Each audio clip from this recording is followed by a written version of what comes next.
She was supposed to disappear that night, another invisible girl in a city that didn't care. Instead, Lena Carter sat down at the wrong table and looked into the eyes of the most dangerous man in the room. Adrian Volkov didn't ask questions. He didn't need to. One glance told him everything. She was starving, struggling, alone. And he wanted her. Not for a night. Forever. What started as a mistake became an obsession. What should have been terror became desire. And when his enemies came for blood, he'd kill them all. Because the woman at the wrong table had become his entire world. If you're hooked, stay until the end. Hit that like button and drop your city in the comments so I can see how far this story travels. The rain started the moment Lena's phone died. Of course it did. She stood under the restaurant awning staring at the black screen like it might suddenly resurrect itself through sheer force of will. It didn't. Behind her, through the floor-to-ceiling windows of Aurelio's, Manhattan's elite laughed and clinked glasses that probably cost more than her rent. She shouldn't be here, couldn't afford to be here. But her roommate Jess had insisted, practically begged, that she give the blind date one shot. Kevin's friend from law school, Jess had said, applying Lena's eyeliner with the confidence of someone who'd never been stood up. Smart, successful, actually has a job. You need this. What Lena needed was to pay her electric bill. What she needed was for the restaurant where she waitressed to give her more than 20 hours a week. What she needed was to stop agreeing to things that made her feel like a charity case. She'd waited 45 minutes. Kevin's friend, Marcus, supposedly, never showed. No text, no call. Just Lena, nursing a water with lemon she couldn't even tip properly for, while the hostess shot her increasingly pitying looks. The rain came harder now, drumming against the awning like it was personally offended by her existence. Screw it, Lena muttered, and pushed back through the door. She'd use the bathroom, pull herself together, and figure out how to get home without enough money for a cab and a subway system that would take an hour. The night couldn't get worse. That's when she saw the table. Tucked in the back corner, away from the main dining room, it sat empty. Not waiting for guests, empty. Actually, empty. Someone had already eaten there. She could see the remnants of a meal being cleared by a server who moved with the efficiency of someone who knew not to linger. More importantly, someone had left cash on the table. A lot of cash. Lena's heart kicked against her ribs. She shouldn't. She absolutely shouldn't. But her shift at the diner had been cut short today because they'd overstaffed, and her bank account had $17 in it, and the electric company didn't care about her dignity. The server disappeared into the kitchen. Lena moved. She didn't think. Thinking was how you talked yourself out of survival. She just walked to the table, slid into the booth, and reached for the, "That's my seat." The voice came from directly behind her, low and cold and so utterly controlled that it stopped her hand mid-reach. Lena's breath caught. She turned slowly. The man standing there didn't look angry. That would have been better. Anger, she understood. Anger had a temperature, a shape, an endpoint. This man looked assessing. He was tall. She had to tilt her head back to meet his eyes, and dressed in a suit that probably cost more than her entire year's salary.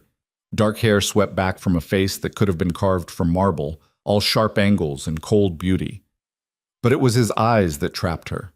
Pale gray, almost colorless in the dim restaurant light, and completely, utterly focused on her. Lena's voice came out hoarse. "I'm sorry, You thought the table was empty." He didn't move, didn't blink. It wasn't. "I see that now." She started to slide out of the booth, her face burning. "I'll just stay." The single word hit like a command. Not harsh, not loud, but absolute. Lena froze, half standing, caught between the seat and escape.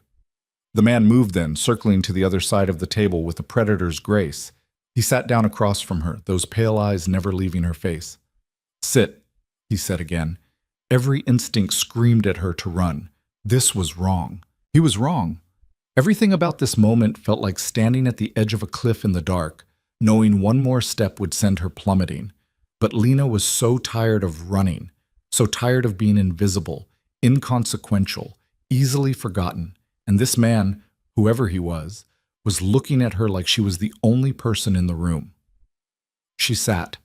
For a long moment, neither of them spoke. The sounds of the restaurant faded into background noise, laughter, conversation, the soft clink of silverware on china. All of it distant, unimportant. "You're not supposed to be here," he said finally. It wasn't a question. "No," Lena admitted, "I'm not." "But you came anyway." "I had a—" She stopped, the word date dying in her throat because it sounded pathetic now, in front of this man who radiated the kind of power that made first dates seem like children's games. "It doesn't matter. He didn't show." Again, not a question. "How did he know? How did you—" "You've been sitting alone for 40 minutes, drinking water, checking your phone every 3 minutes until it died." He leaned back, and somehow the casual posture made him more intimidating, not less. "You're wearing a dress that doesn't fit you quite right, borrowed probably, and shoes that are giving you blisters. You kept glancing at the door, then you stopped." Lena's skin prickled. "You were watching me." "I noticed things." That's not an answer. Something flickered across his face, not quite a smile. "No, it's not." A server appeared at the table's edge, materialized like he'd been summoned by thought alone. Young, nervous, careful not to make eye contact with the man across from her. "Mr. Volkov, shall I—" "Bring everything," Volkov said, his eyes still locked on Lena. "She's hungry." The server vanished, Lena's pulse hammered. "I didn't say I was staying." "You didn't leave. You told me not to. And you listened." Now he did smile, but it was a dangerous thing, all edges and sharp amusement. "Interesting." "I'm not interesting. I'm just tired. Broke. Stupid enough to sit at a stranger's table because he had the kind of voice that made commands sound like gravity." "I should go." "You should eat." "I can't pay for—" "I didn't ask you to pay." He tilted his head slightly, studying her with an intensity that made her feel dissected. "When did you last have a real meal?" The question landed like a punch. Lena's jaw tightened. "That's none of your business." "You made it my business when you sat at my table." "I didn't know it was your table. I thought—" She stopped, shame burning through her chest because she knew exactly what she'd thought, what she'd been about to do. "You thought you'd take the money I left for the server." Still no judgment in his voice, just that terrible clinical observation. "You needed it." "Don't!" The word came out sharp. "Don't act like you understand." "I understand need." Something shifted in his expression, there and gone so fast she almost missed it.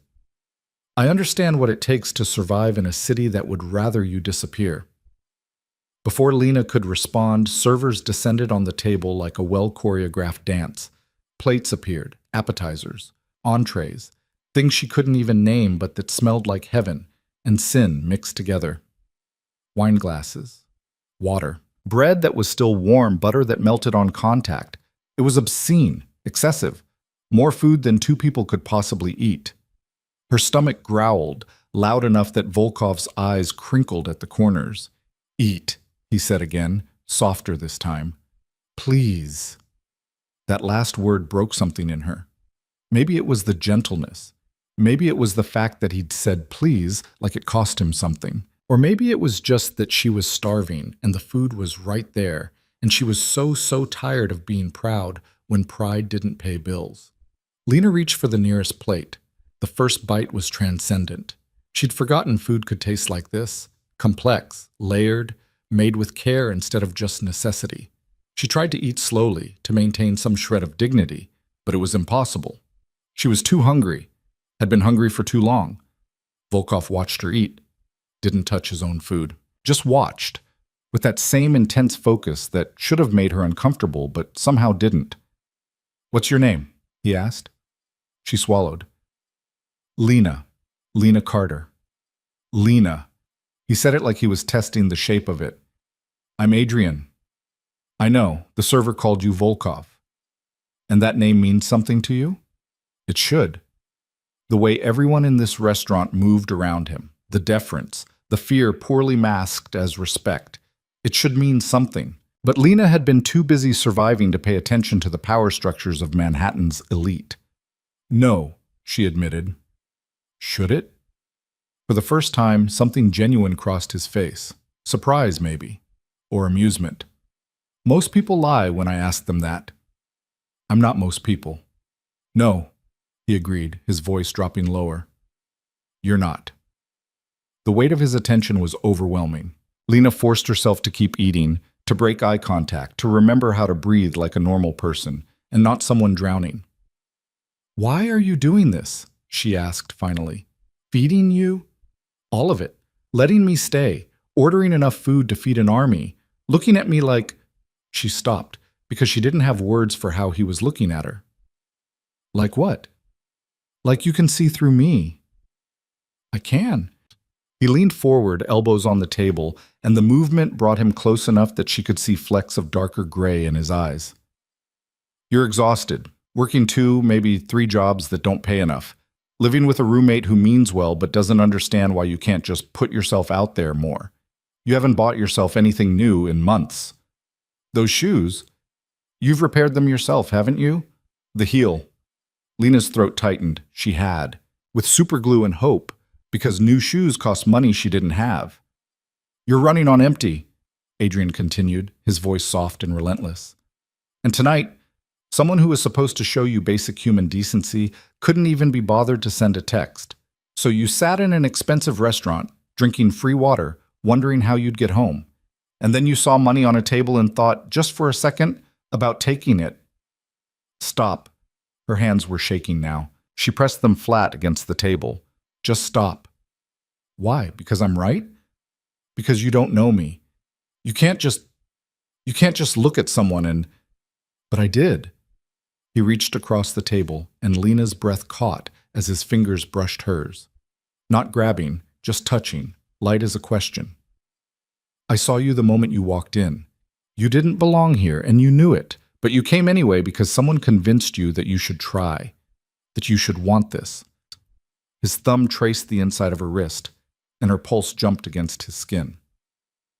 But you don't want this, Adrian said. You want to not be hungry. You want to pay your bills without choosing between electricity and food. You want someone to see you as more than… What do you do, Lena? Waitress? Diner off Route 9. The words came out automatic. And I walk dogs. Sometimes I clean apartments. 3 jobs. Sometimes 4. There's a bookstore that needs weekend help. His expression darkened. Not with pity, she couldn't have stood pity, but with something else. Something that looked almost like anger, except it wasn't directed at her. The man who stood you up tonight, Adrian said carefully. What's his name? It doesn't matter. It does to me. The intensity in his voice made her shiver. Why? Because I want to know who was stupid enough to leave you waiting. You don't even know me. I know enough. His hand was still on hers, warm and steady and sure. I know you're proud enough to sit in a restaurant you can't afford rather than admit you've been stood up. I know you're desperate enough to consider stealing, but honest enough that you couldn't actually do it. I know you're smart enough to recognize danger when you see it. Are you dangerous? The question hung between them. Adrian's smile was slow, sharp. Very. Lena should have pulled her hand back, should have stood up, walked out, gone back to her small apartment and her overdrawn bank account and her safe, invisible life. She didn't. Why are you really doing this? She asked again. I told you you were hungry. That's not a reason to feed a stranger, isn't it? He tilted his head, studying her. What if I said I was bored? That watching you try so hard to maintain dignity while falling apart was the most interesting thing I'd seen in months? I'd say you're cruel. I am, sometimes. No hesitation, no apology. But not to you, not tonight. Why not? The question seemed to surprise him. He went quiet for a moment, his thumb still tracing idle patterns on her wrist, his eyes distant like he was trying to solve a puzzle he hadn't expected to encounter. I don't know, he admitted finally. But I'd like to find out. A server appeared, silent and efficient, clearing plates. More food came. Dessert, coffee, small, perfect things that looked like art and tasted like sin. Lena ate. Not because she was still hungry, the hollow ache had faded, but because every bite felt like defiance, like proof that she existed, that she mattered, that for one night she could sit in a place like this and not apologize for it. Adrian asked her questions, not prying ones, just questions. What did she study in college? English literature, before the money ran out. Yeah, where was she from originally? Ohio, a town too small to matter. Did she like the city? Sometimes, when it wasn't crushing her. She asked him nothing. Somehow that felt safer. As long as she didn't know who he really was, what he really did, she could pretend this was normal. Just two people sharing a meal. But nothing about Adrian Volkov was normal. The way servers moved around him, never too close, never making eye contact unless necessary. The hushed quality that fell over nearby tables when he shifted. The sense that violence lived just beneath his expensive suit, sleeping but never tame. You're afraid of me, he observed, 2 hours into a meal that should have lasted 40 minutes. Yes, but you're still here. Yes. Why? Lena set down her coffee cup, meeting his eyes. Because I'm more afraid of going back out into the rain with nowhere to go and $17 in my account. The honesty felt like bloodletting, painful and necessary. Adrian's expression shifted. Something almost like respect flickered across his face. $17, he repeated, give or take. She laughed, but it came out bitter. So yes, I'm afraid of you, but I'm more afraid of being invisible. And you, whatever else you are, you see me. I do. He leaned back, his eyes never leaving hers. What if I offered you a solution? Lena's stomach dropped. What kind of solution? The kind where you don't have to choose between electricity and food, where you don't work yourself to death for pocket change, where you're not invisible. Nothing's free. No, he agreed. It's not. What would it cost? Adrian was quiet for a long moment. The restaurant had started to empty around them, the late-night crowd thinning. Soon they'd be asked to leave, and this strange, suspended reality would end. Your time, he said finally. Your company. Your trust. Those are big things. I'm offering big things in return. Like what? Security, stability, protection. He paused. Me. The single word landed like a detonation. I don't understand. I want you, Lena. No hesitation, no shame, just pure, direct honesty. I've wanted you since I watched you sit alone, too proud to cry, too tired to leave. I want to feed you, clothe you, keep you. I want to wake up knowing you're safe. I want to own the space you occupy. Her heart was a hammer. That's insane. You don't know me. I know enough, and I'll learn the rest. He stood, moving around the table with that same predatory grace. He offered his hand. Come with me tonight. Let me show you what I'm offering. This is crazy. Yes. I should say no. Probably. You could be anyone. A murderer. A psychopath. I'm definitely one of those things. His hand stayed extended, steady. But I won't hurt you, Lena. That's a promise. She looked at his hand, at his face, at the certainty in his eyes that said he'd already decided, and now he was just waiting for her to catch up. Every rational thought screamed at her to walk away, to go back to her safe, miserable, invisible life, to not get in a car with a stranger who looked at her like she was something precious and breakable and his. Lena took his hand. His fingers closed around hers, warm and sure, and she felt the ground shift beneath her feet. Good girl, Adrian murmured, and something in her chest cracked open at the approval in his voice. They left the restaurant together, moving through the space like they owned it. Maybe he did. People stepped aside, averted their eyes, became wallpaper. Outside, the rain had stopped. A car waited at the curb, black, expensive, anonymous. A driver stood by the rear door, face carefully blank. Adrian handed her inside like she was made of glass. The interior smelled like leather and money and the cologne he wore, something dark and complex that made her head spin. He slid in beside her, and the door closed, sealing them in soft darkness. The car pulled away from the curb.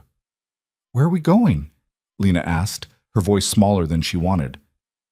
My apartment. He shifted closer, and she felt the heat of him along her side.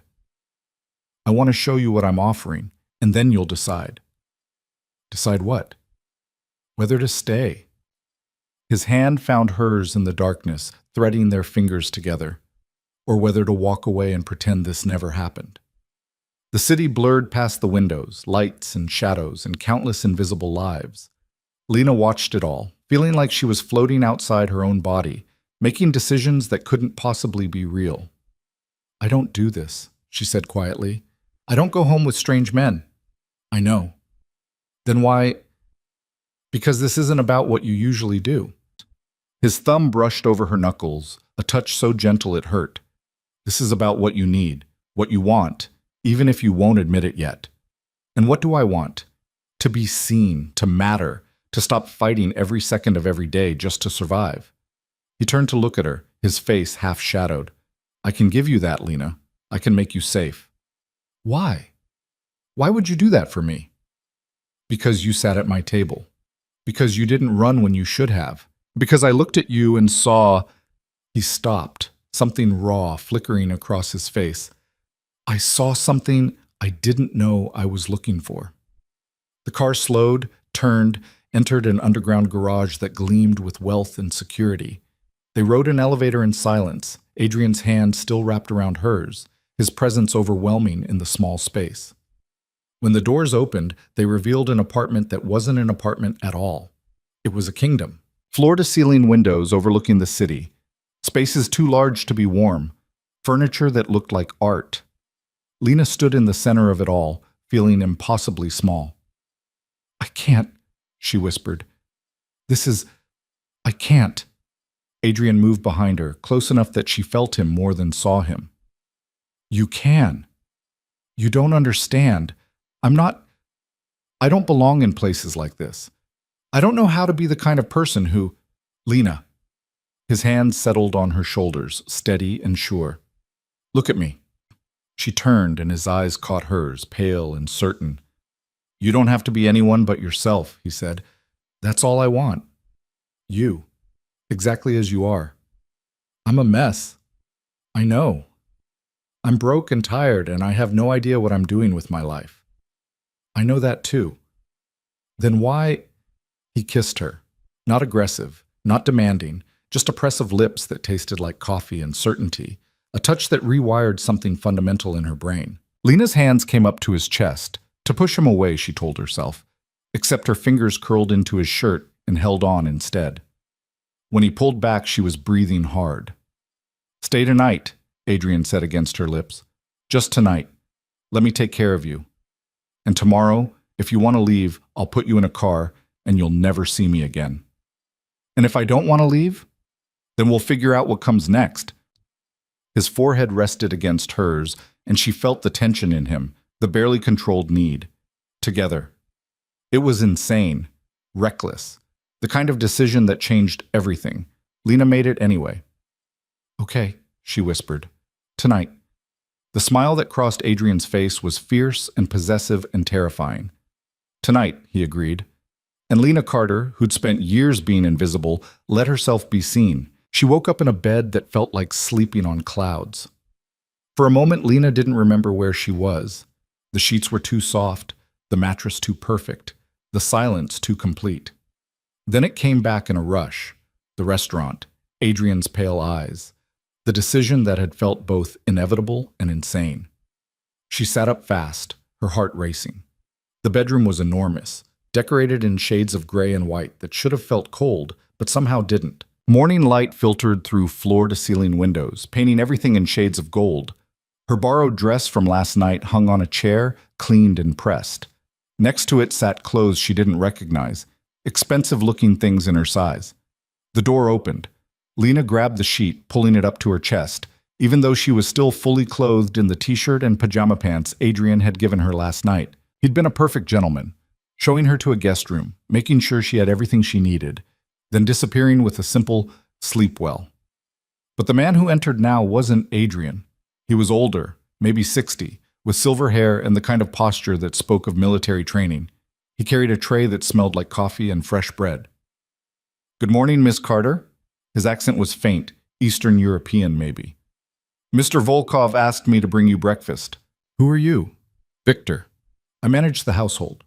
He set the tray on the bedside table with practiced efficiency.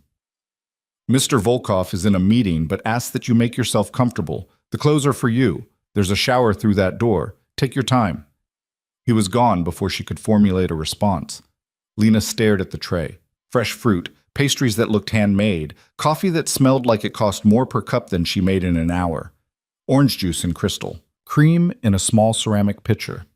Her phone sat next to the tray, fully charged. She grabbed it, her hand shaking slightly. 17 missed calls from Jess. 43 texts. The most recent one read, "If you're dead, I'm going to kill you." Lena typed quickly, "Not dead, long story, I'm okay." The response was immediate. "Where are you?" How did she even answer that? She looked around the room, at the wealth casually displayed, at the view of Manhattan spread out below like a kingdom. "Safe," she typed finally. "I'll explain later."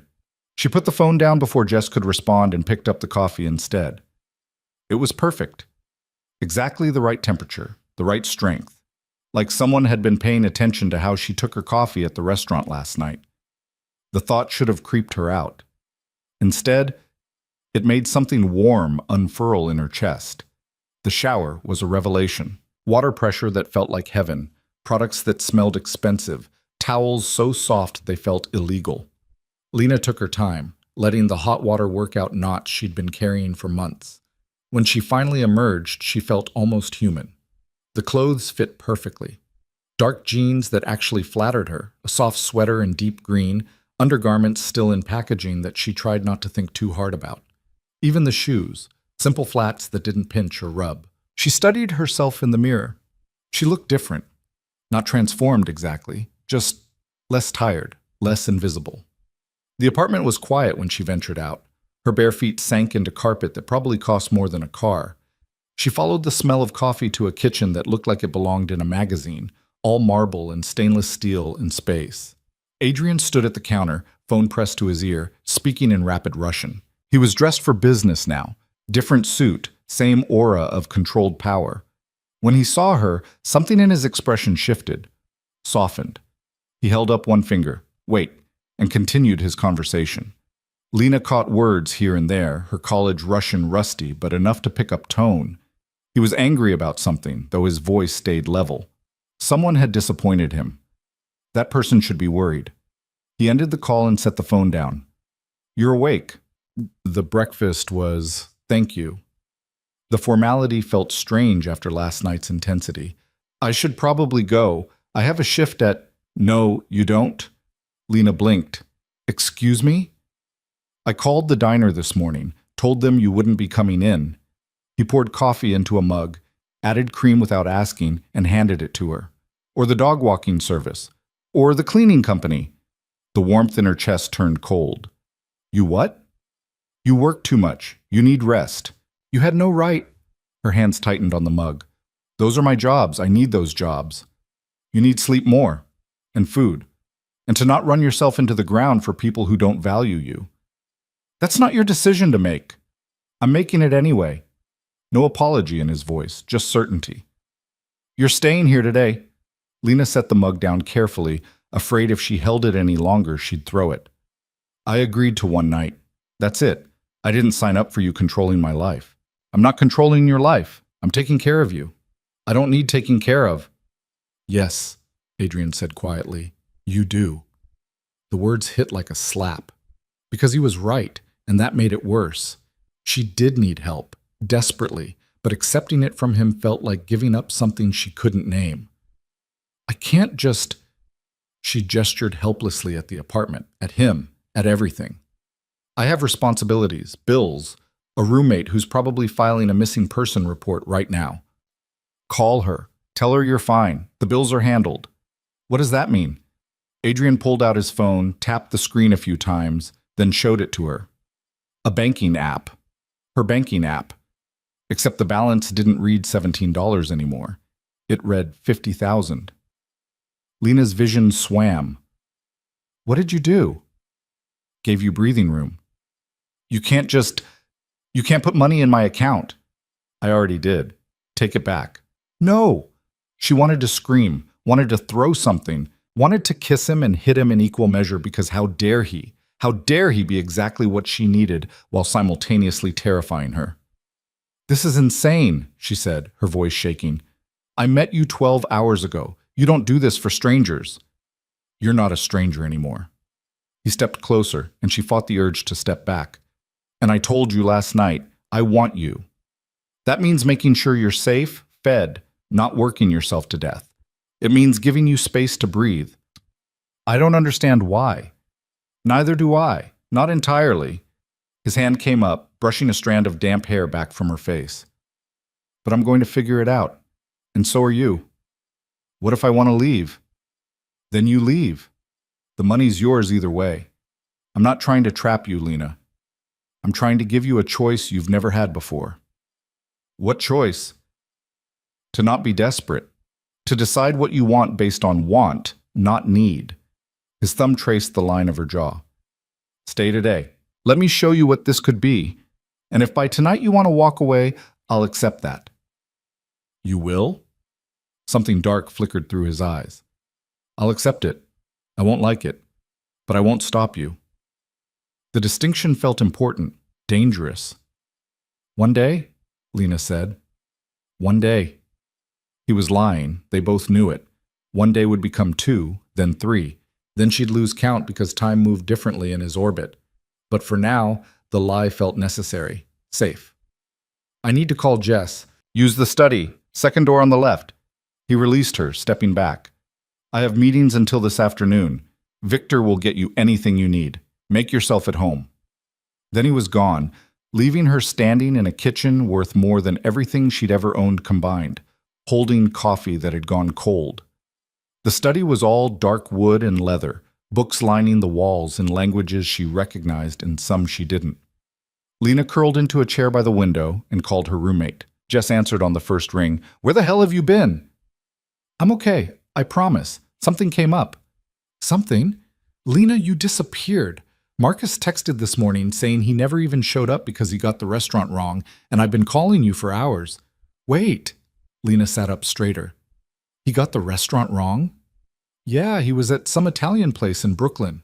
Apparently there are 2 Aurelios, and is that really what you're focusing on right now? Where are you?"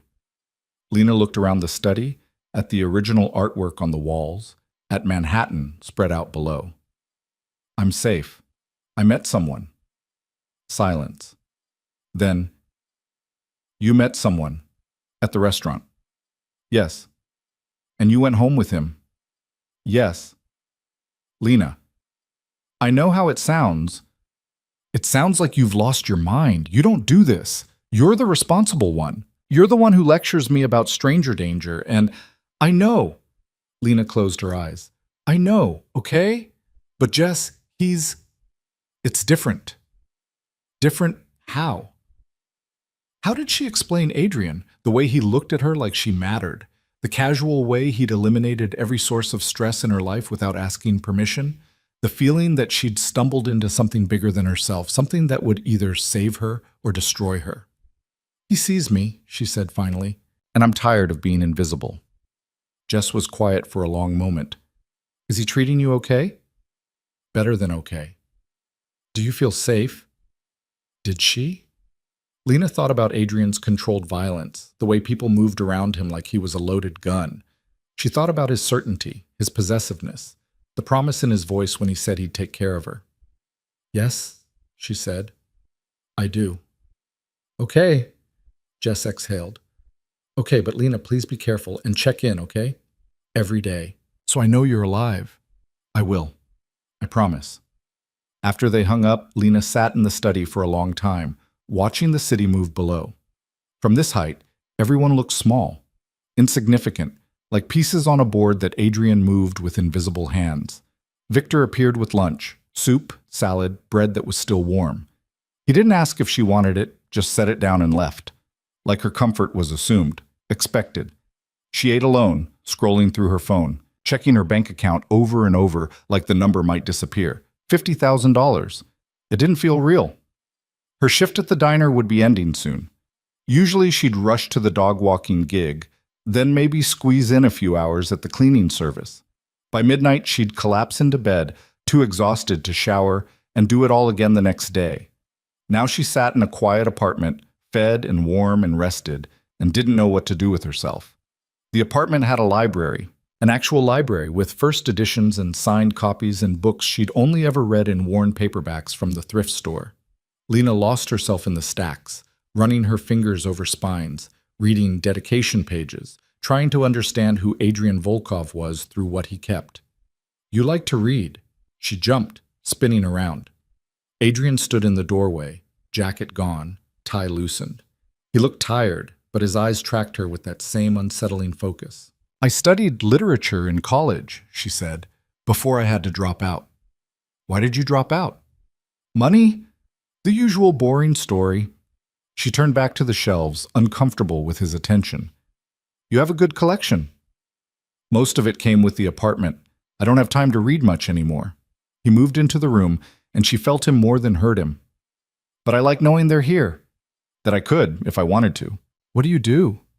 The question came out before she could stop it. "For work, I mean. You never said."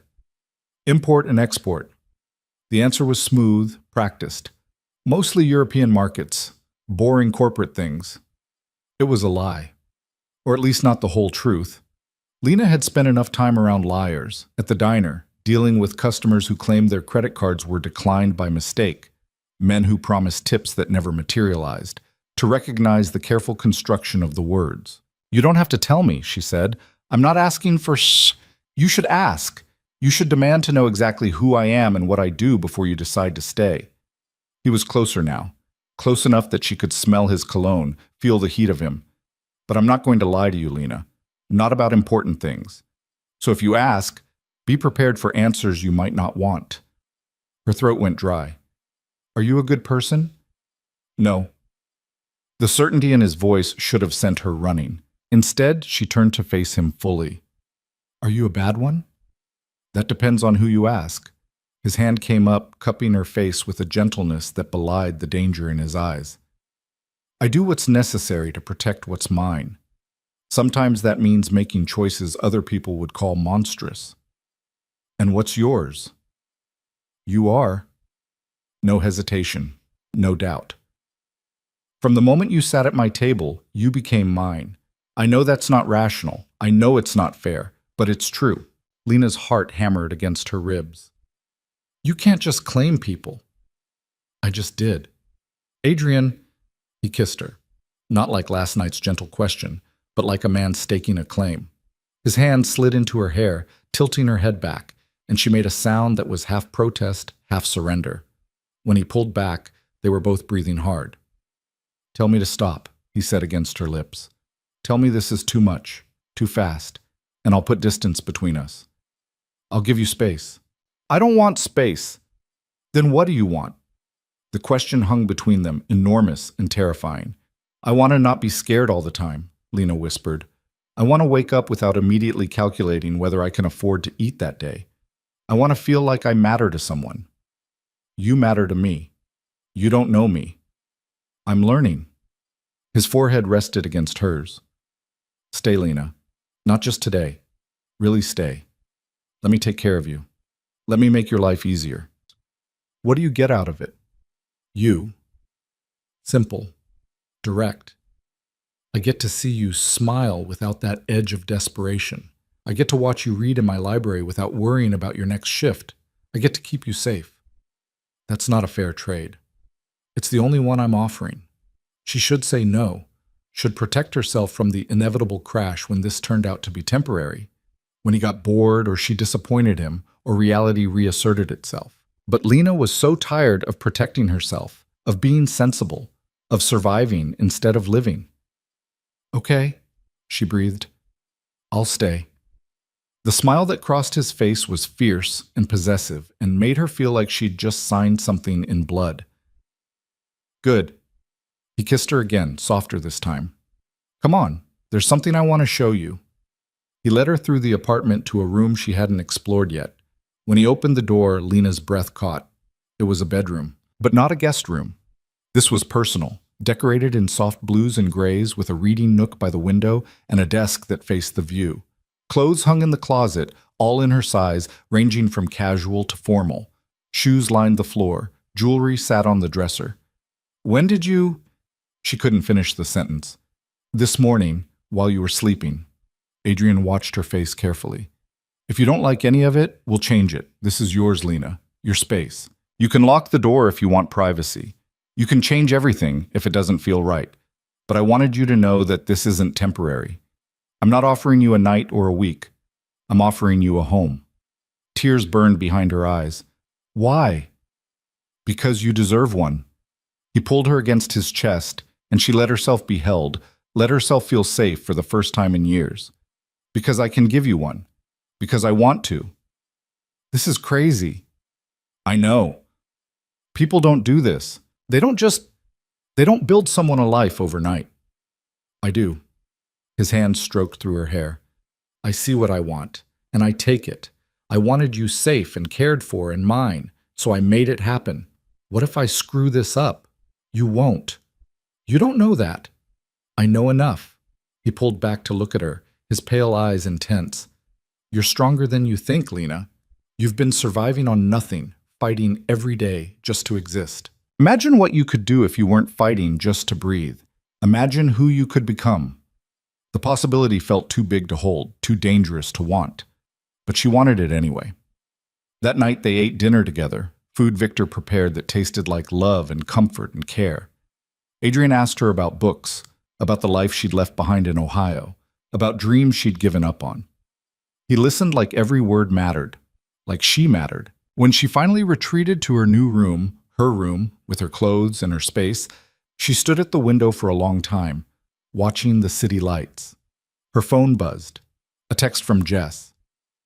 You okay? Lena typed back, Yeah, I think I am. She crawled into the softest bed she'd ever known and slept without nightmares for the first time in months. But in the morning, everything changed. She woke to voices, Adrian's, sharp with anger, and another man's, urgent and worried. Lena pulled on a robe and crept to the doorway, listening. Don't care what he thinks, Adrian was saying. He crossed a line. He's threatening retaliation, says you broke the agreement. I didn't break anything. I ended a partnership that wasn't working. Adrian, he's talking about going to war over this. Silence. Then, let him. Lena's blood went cold. War. They were talking about war like it was a business decision. She must have made a sound because suddenly Adrian was there, his expression shuddering the moment he saw her. Go back to bed, he said quietly. What's happening? Nothing you need to worry about. You're talking about war. His jaw tightened. It's handled. It doesn't sound handled. She stepped fully into the room, and the other man, young, nervous, clearly uncomfortable, looked away. Adrian, what's going on? Business, that's all. Violent business. He didn't deny it. Couldn't deny it, not with the evidence hanging in the air between them. I told you I wasn't a good man, Adrian said finally. I told you to ask questions if you wanted answers. So ask, Lena, but be ready for the truth. Her hands shook. She clasped them together. What do you really do? I run an organization. We handle acquisitions, territory, protection services. Protection from what? From people like me.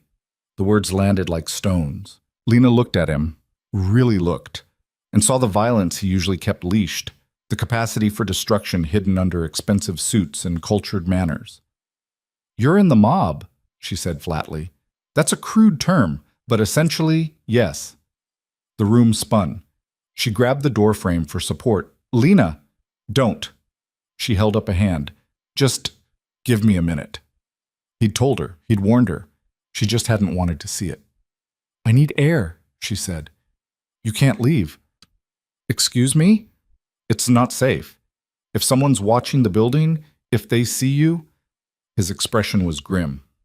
You're mine now. That makes you a target. I'm not yours. I'm not anyone's. And I'm not a prisoner. You're under my protection. I didn't ask for it. You accepted it the moment you stayed. His control cracked, just slightly. You think you can walk out of here and go back to your old life? It's too late for that. People know about you now. They'll use you to get to me. Then let me go. Tell them I don't matter. I can't do that. Why not? Because it would be a lie. He moved closer, his intensity overwhelming. You matter, Lena. More than anything has mattered to me in years, and I can't let you walk into danger because you're scared of who I am. I'm not scared of who you are. I'm scared of what you do. They're the same thing. She knew that, had known it somewhere deep down from the moment he'd told her he was dangerous. But knowing and facing it were different things. I need to think, she said. Then think. But do it here, where you're safe. Safe from everyone but you. The words hung between them, sharp and true. Adrian's expression went carefully blank. I would never hurt you. Not physically, but Adrian, you're asking me to accept that you kill people, that you hurt people. How am I supposed to? Her voice broke. How am I supposed to be okay with that? I don't know, he admitted, but I'm asking you to try. Why? Why me? Because you're the first real thing I've felt in years. Because when I look at you, I see something worth protecting, worth changing for. He cupped her face, and she hated how right his touch felt. Stay, Lena. Let me prove that I can keep you safe, that I can be what you need. And if you can't, then you leave, and I'll make sure you're protected even if you're not with me. It was a promise and a threat wrapped together. She'd never be free of him completely, but maybe she didn't want to be. I need time, she said finally. Take all the time you need. Just take it here. She nodded, exhausted, and retreated to her room. But sleep wouldn't come. She lay in the dark, listening to Adrian move through the apartment, fielding calls in harsh Russian, preparing for whatever war was coming. And she realized with stunning clarity that she was already in too deep to walk away. 3 days passed in careful silence. Lena stayed in her room mostly, venturing out only when hunger forced her to. Victor brought meals on a schedule she hadn't requested, always perfectly timed, always exactly what she didn't know she wanted. Adrian gave her space, though she felt his presence constantly. The low murmur of phone calls through walls, footsteps in the hallway at odd hours. The weight of his attention even when he wasn't in the room. On the fourth morning, she found him asleep on the couch in the living room, still dressed in yesterday's clothes, phone clutched in one hand like a weapon. He looked different asleep. Younger. The hard edges of his face softened into something almost vulnerable, almost human. Lena stood there longer than she should have, studying him, trying to reconcile the man who'd fed her with gentle hands and the man who spoke casually about war. They were the same person. That was the part she couldn't quite process. His eyes opened, finding her instantly. No grogginess, just immediate, complete awareness. You're staring, he said, his voice rough with sleep. You fell asleep out here. Didn't want to be too far away. He sat up, running a hand through his hair. In case you needed something. Or in case I tried to leave. That too. No apology, just honesty. Lena moved to the windows, looking out at the city waking up below. Is the war happening? We're negotiating. What does that mean? It means Dmitry Kozlov is deciding whether his pride is worth dying for. Adrian stood, moving to stand beside her. Not touching, but close. He thinks I disrespected him. Ended our partnership without proper notice. Did you? Yes. Why? Adrian was quiet for a long moment. Because he wanted to expand into territories that would have required hurting people who didn't deserve it. And I'm trying to... He stopped, jaw tight. I'm trying to be less of a monster. The admission cost him something. She could hear it in his voice. Because of me, Lena said. Because of you. That's not fair. You can't put that on me. I'm not putting it on you. I'm choosing it because of you. There's a difference.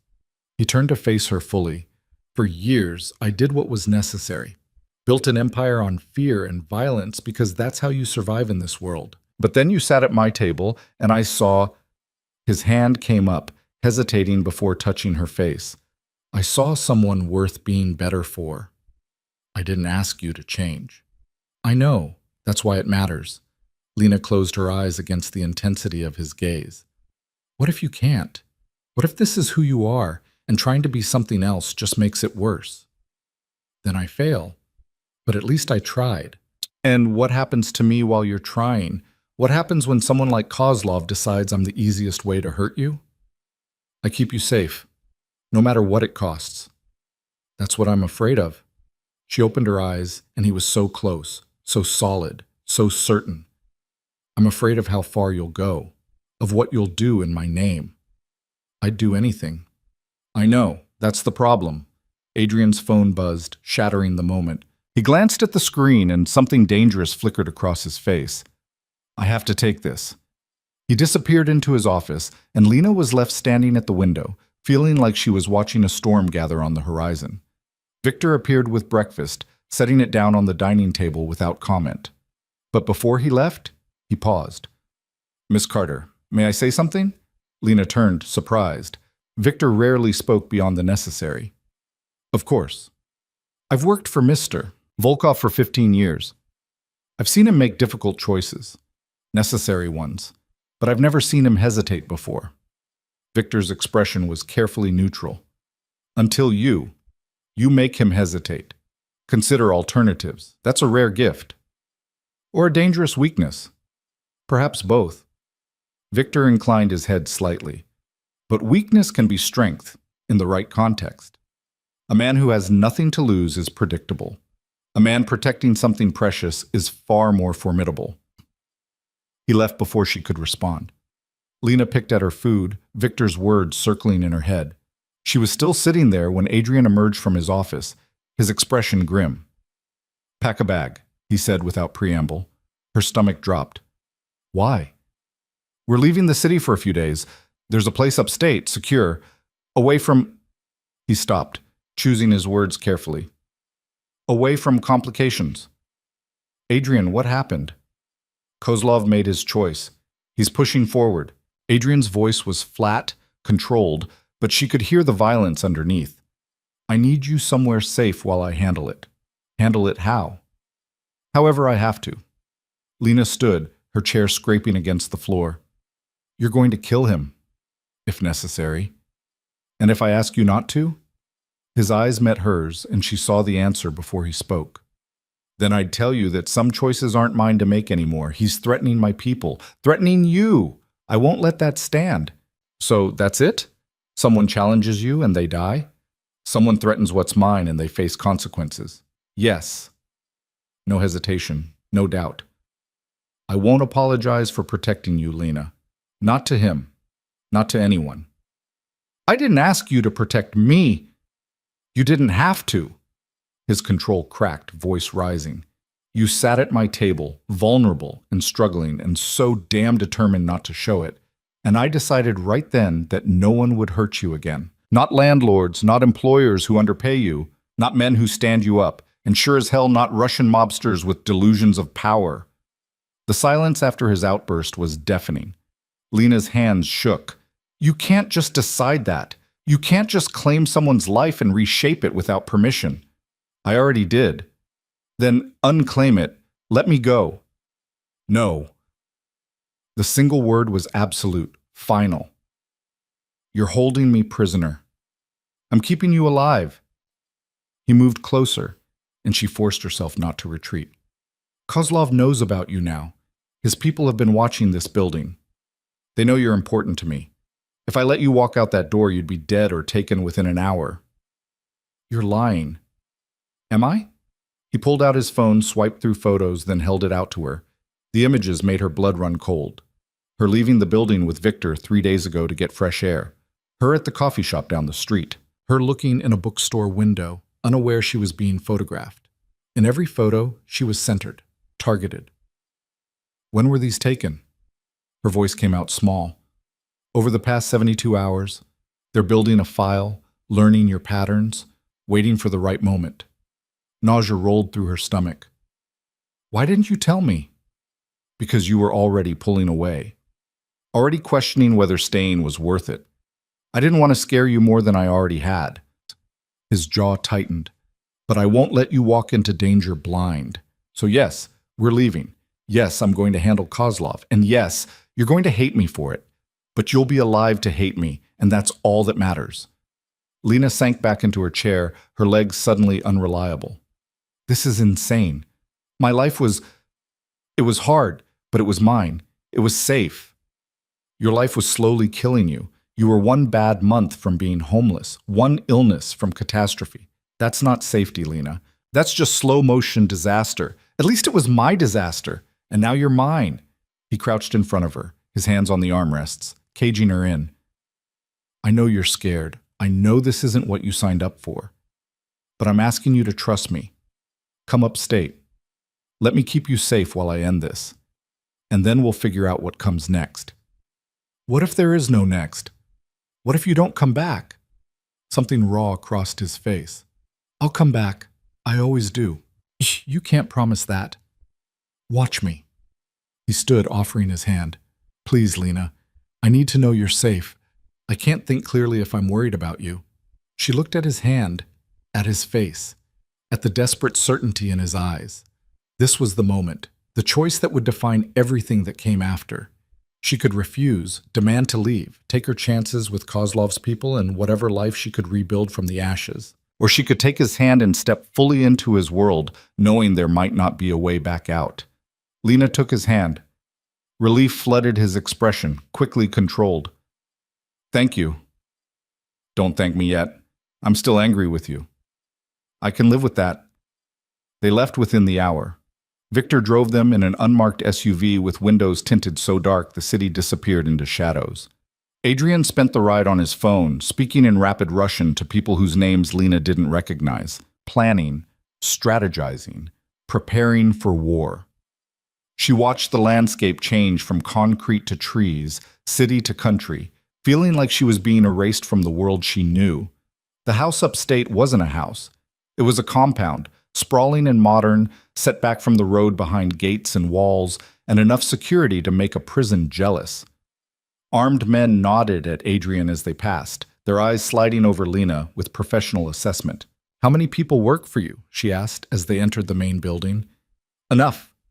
Adrian guided her through rooms decorated with the same expensive impersonality as his city apartment. This is a safe house. We use it for hiding, for regrouping. He led her upstairs to a bedroom that was somehow both luxurious and sterile. You'll stay here. There's food, books, anything you need. Victor will be nearby, and I've assigned guards specifically to watch me, to protect you. Same thing. Adrian's expression tightened. I need to leave soon. Kozlov agreed to meet, neutral territory, but I don't trust him not to try something. Fear spiked through her chest. Then don't go. I have to. This ends tonight, one way or another.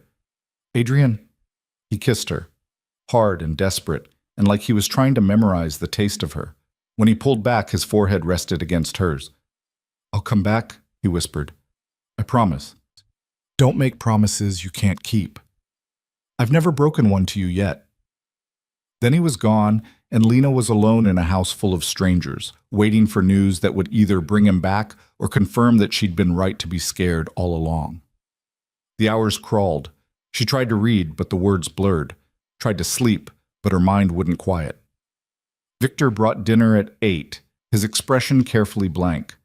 Any news? She asked. Not yet, Miss Carter. How long do these things usually take? As long as they need to. It wasn't comforting. At midnight, she heard raised voices downstairs. Not angry exactly, but urgent. Lena crept to her door, opening it just enough to hear. Can't reach him. Last check-in was 2 hours ago. Send backup. Already mobilized, but if Kozlov planned an ambush, Adrian's too smart for that. Is he? When it comes to her, he's been making emotional decisions. Her. They were talking about her, blaming her for whatever was happening. Lena closed the door, her heart racing. She paced the room, trying to convince herself that Adrian was fine, that he'd come back like he promised, that this was all just paranoia and fear. At 2 a.m, she heard vehicles, lots of them. She ran to the window. SUVs poured through the gates, disgorging men in dark clothing. Some limped, some were bloodied, all moved with military precision. And then she saw him. Adrian climbed out of the lead vehicle, his suit jacket gone, shirt torn and stained with blood that might or might not be his. He moved stiffly, like something hurt, but he was alive. He was alive. Lena didn't remember running downstairs, didn't remember pushing past the guards who tried to stop her. She just knew she was suddenly in the entryway, And Adrian was there, and his eyes went wide when he saw her. "Lena, you shouldn't—" She hit him, an open palm slap across his face that snapped his head to the side and made the room go silent. "Don't you ever—" Her voice broke. "Don't you ever disappear like that again?" Adrian touched his reddening cheek, something like wonder crossing his face. "You were worried." "Of course I was worried, you idiot. I thought you were dead. I told you I'd come back. And I told you not to make promises you can't keep." Tears were streaming down her face now, hot and furious. "You were gone for hours. No one would tell me anything. I thought—" She couldn't finish the sentence. Adrian pulled her against his chest, ignoring the blood and dirt and the fact that they had an audience. "I'm sorry. The meeting went longer than expected. Kozlov brought reinforcements. It got complicated." Complicated. She pulled back to look at him. Really look. "You're bleeding." "Not badly." "Adrian, a graze. I've had worse." His hand cupped her face, thumb brushing away her tears. "But I'm here. I'm alive. And it's over." "Over how?" His expression went cold, flat. "Kozlov won't be a problem anymore." She understood what he wasn't saying. "You killed him. I ended a threat. That's all." "That's not all. That's murder. That's survival." He didn't look away, didn't flinch. He had a dozen men positioned around the meeting site. When talks broke down, they opened fire. I defended myself and my people. If I'd hesitated, we'd all be dead. "But you didn't hesitate." "No, I didn't." His voice softened slightly. "I couldn't. Not when I had someone waiting for me to come home." The words hit her like a physical blow. Home. When had this become home? "I need to process this," she said, pulling away from him. I can't." "Lena, no, just give me space, please." She retreated to her room, ignoring his protests, ignoring Victor's concerned expression. She locked the door and collapsed on the bed, trying to breathe through the panic clawing at her chest. Adrian had killed someone, maybe multiple someones. He'd walked into a meeting expecting violence and delivered it without hesitation. That was who he was, who he'd always been. And she'd worried about him, cried for him, run to him like he was her gravity. When had she stopped being scared and started being invested? A knock at the door made her jump. "Lena," Adrian's voice carefully controlled, "I know you need space, but I also need you to know something." She didn't answer, but she didn't tell him to leave either. "Tonight, when Kozlov's men opened fire, I had one thought. Only one." His voice was quiet through the door. "I thought about you, about how you'd stood at the window watching the city, looking so small and lost. About how you'd hit me just now because you cared enough to be angry. About how I'd promised to come back and I couldn't break that promise." Lena pressed her hand against the door, tears streaming silently. "That thought kept me alive," Adrian continued. "It made me faster, sharper, more ruthless than I've been in years, because I had something worth living for, worth killing for." A pause. "I won't apologize for what I did tonight, but I'm sorry that it hurt you. That's the last thing I ever wanted." She heard his footsteps retreat, and only then did she open the door. He was halfway down the hall, favoring his left side, exhaustion written in every line of his body. "Adrian." He turned, and the hope in his expression broke something in her. "You should get that graze looked at," she said. "Victor probably has medical supplies." "I will." "And you should shower. You smell like gunpowder and copper." "Okay." "And then—" She swallowed hard. "And then you should probably rest. Because tomorrow, we need to have a real conversation about what this is and what I'm doing here, and whether I can live with who you are." "And can you?" The question was tentative, almost vulnerable. Lena looked at him, blood-stained and dangerous, and watching her like she held his entire world in her hands. "I don't know yet," she admitted. "But I didn't run when you told me to. I'm still here. That has to mean something. It means everything." She nodded once and retreated back into her room, but this time she didn't lock the door. In the morning, she found Adrian asleep in the chair outside her room, freshly showered but still keeping watch like he couldn't quite believe she'd stayed. Lena stood there for a long moment, studying him in the early light. He'd killed for her, would kill again if necessary. That should terrify her. Instead, for the first time in her life, she felt protected, chosen, worth fighting for. She didn't know if that made her strong or broken, but she knew she wasn't ready to walk away. Not yet. Maybe not ever. She touched his shoulder gently, and Adrian's eyes snapped open, instantly alert. No grogginess. Just immediate, complete awareness that would have been unsettling if she hadn't started expecting it. "You slept in a chair," Lena said. "Couldn't leave you unprotected. There are armed guards everywhere." "I know. I still couldn't leave." He stood, wincing slightly. The graze on his side was bandaged now, white gauze visible through his thin t-shirt. "How are you?" "That's my question." "You're the one who got shot." "Grazed. There's a difference." "Not much of one." She crossed her arms, studying him. "We need to talk." "I know." He gestured toward the stairs. "Coffee first?" They sat in the compound's kitchen, a space too industrial to feel homey but warmer than the rest of the house. Victor had left fresh pastries and fruit, disappearing before either of them arrived, giving them privacy or maybe just avoiding the tension that crackled between them. Lena wrapped her hands around her mug, gathering her thoughts. "I can't keep doing this. The not knowing. The surprises. If I'm going to stay, and I'm not saying I am, but if I even consider it, I need honesty. Complete honesty." "What do you want to know?" "Everything. What you really do. How bad it is, what I'm signing up for if I stay." Adrian was quiet for a long moment, his fingers tracing the rim of his cup. When he spoke, his voice was measured. "Careful. My father built an empire on violence. Protection rackets, gambling, weapons. He was brutal, efficient, and everyone feared him. When he died, I inherited everything. The business, the territory, the enemies." He met her eyes. "I was 22. I could have walked away. Sold it off. Disappeared. But I didn't." "Why not?"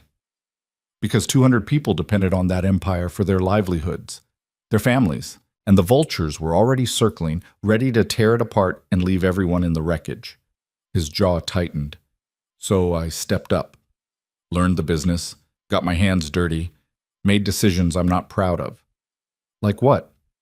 "Like ordering people killed when they threatened my territory, like burning down a warehouse full of counterfeit medication that was killing people, knowing the men inside wouldn't make it out, like breaking fingers and ribs and spirits when someone needed to learn a lesson. No hesitation, no sugarcoating. I've done terrible things, Lena. Things that would make you run if you saw them." Her stomach churned, but she forced herself to keep listening. "But I've also built schools in neighborhoods everyone else abandoned, funded hospitals, made sure families had food when their breadwinner got locked up. I'm not—" He stopped, searching for words. "I'm not a good man, but I try to be less bad than my father was. Less cruel, more strategic." And Kozlov? Was a reminder that strategy only goes so far. Sometimes you have to meet violence with violence, or everything you've built collapses. Adrian's expression was grim. He wanted to expand into human trafficking. I refused. He saw that as weakness, thought he could force my hand by threatening you. So you killed him. So I defended what was mine, him and 3 of his men. The rest scattered when they realized they were outgunned." He paused. 4 more people in the hospital, 1 of mine dead. That's the cost of doing business in my world." Lena felt sick. "How do you live with it?" "By remembering why I'm doing it. The people who depend on me. The families I keep safe. The neighborhoods that would turn into war zones if I wasn't there keeping the peace." His voice dropped. "And now, by remembering you, by wanting to be someone you could respect, even if you can't love what I do. That's not fair, putting that weight on me." "I know, but it's true anyway." She stood, pacing to the window. Outside, guards patrolled the perimeter, weapons visible. This was Adrian's world. Violence and protection wrapped together so tightly you couldn't separate them. "What if I can't do this?" she asked quietly. "What if I try and I can't reconcile who you are with, who I need you to be?" "Then I'll let you go. I'll set you up somewhere safe, somewhere no one from my world can touch you. You'll never have to see me again." "Just like that?" "Just like that." He moved behind her, close, but not touching. "I won't trap you, Lena. I won't force you to stay in a life that destroys you. But I'm asking, begging if I have to, for you to try. Give me a chance to show you that this can work, that I can be what you need while still being who I am. She turned to face him. And what do I give you? Everything I've been missing. Softness, honesty. Someone who sees me as a man instead of a weapon. His hand came up, hesitating before touching her face. You make me want to be better. That's worth more than you know. I'm not some redemption story for you to write. I know, you're Lena, and that's enough. The simplicity of it broke through her defenses. She leaned into his touch, closing her eyes. I'm scared, she admitted. So am I. Of what? Of losing you, of failing you, of becoming my father and watching you realize you made a mistake. His thumb brushed her cheekbone. Of 100 things I can't control. You control everything.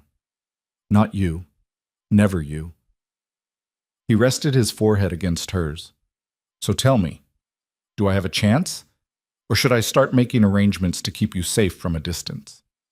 Lena thought about the past weeks. The way he'd looked at her in the restaurant, seen through every defense she had. The safety of his apartment, the clothes that fit perfectly, the money that had eliminated her constant panic, the violence he'd committed to protect her. She thought about going back to her old life. 3 jobs, $17, invisible and exhausted and alone. And she realized she didn't want to go back. Not because she needed his money or his protection, but because when she was with him, she felt seen, real, important. You have a chance, she said finally. But Adrian, I need you to understand something. I'm not going to become someone I'm not. I won't pretend your world doesn't scare me. I won't smile and nod when you talk about violence like it's normal. If this is going to work, you have to let me be angry when I need to be, scared when I need to be. You can't smooth over the hard parts. I won't. I promise.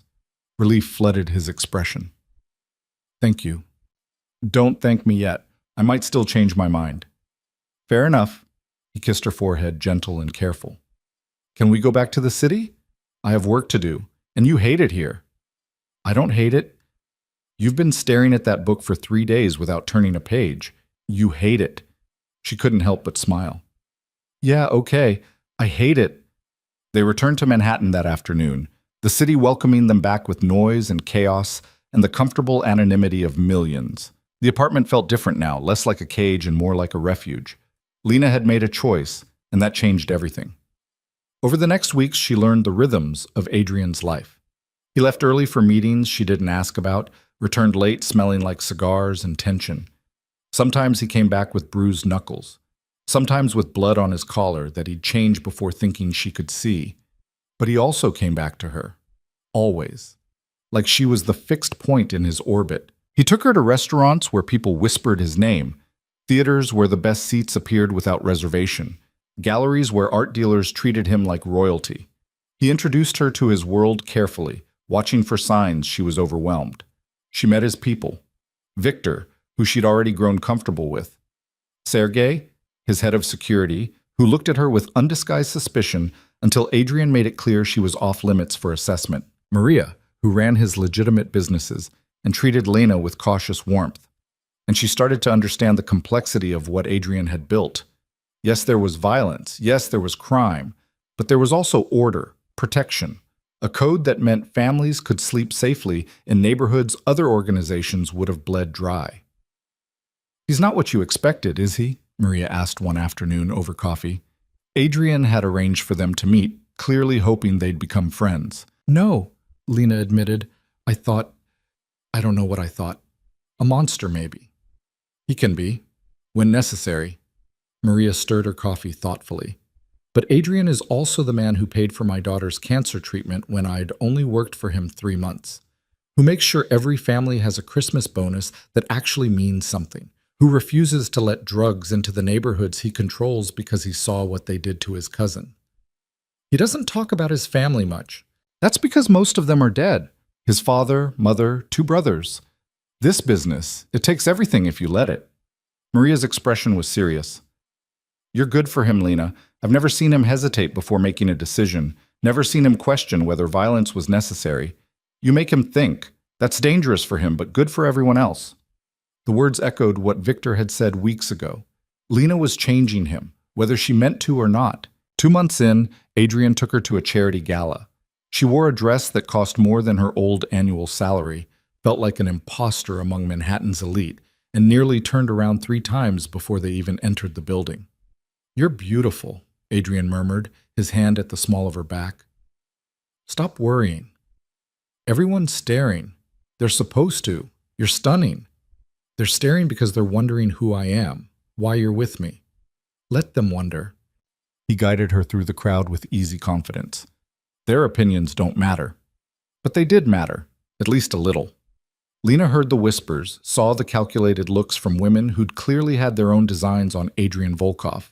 She was the outsider, the nobody who'd somehow landed the city's most dangerous eligible bachelor.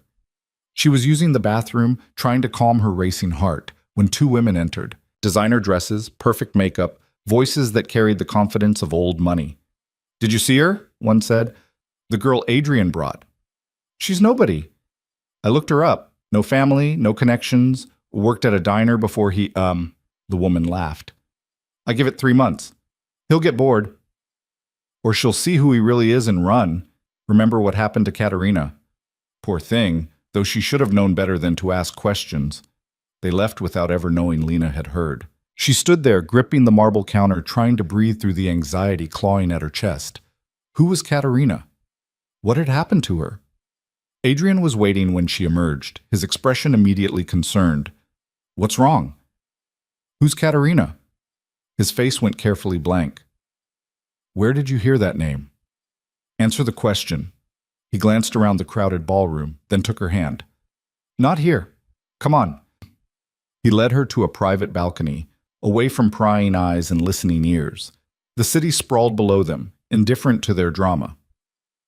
"Katerina was someone I was involved with, years ago, before I met you." Adrian's voice was controlled. "She wanted more than I could give. Started asking questions about the business, about where I went at night.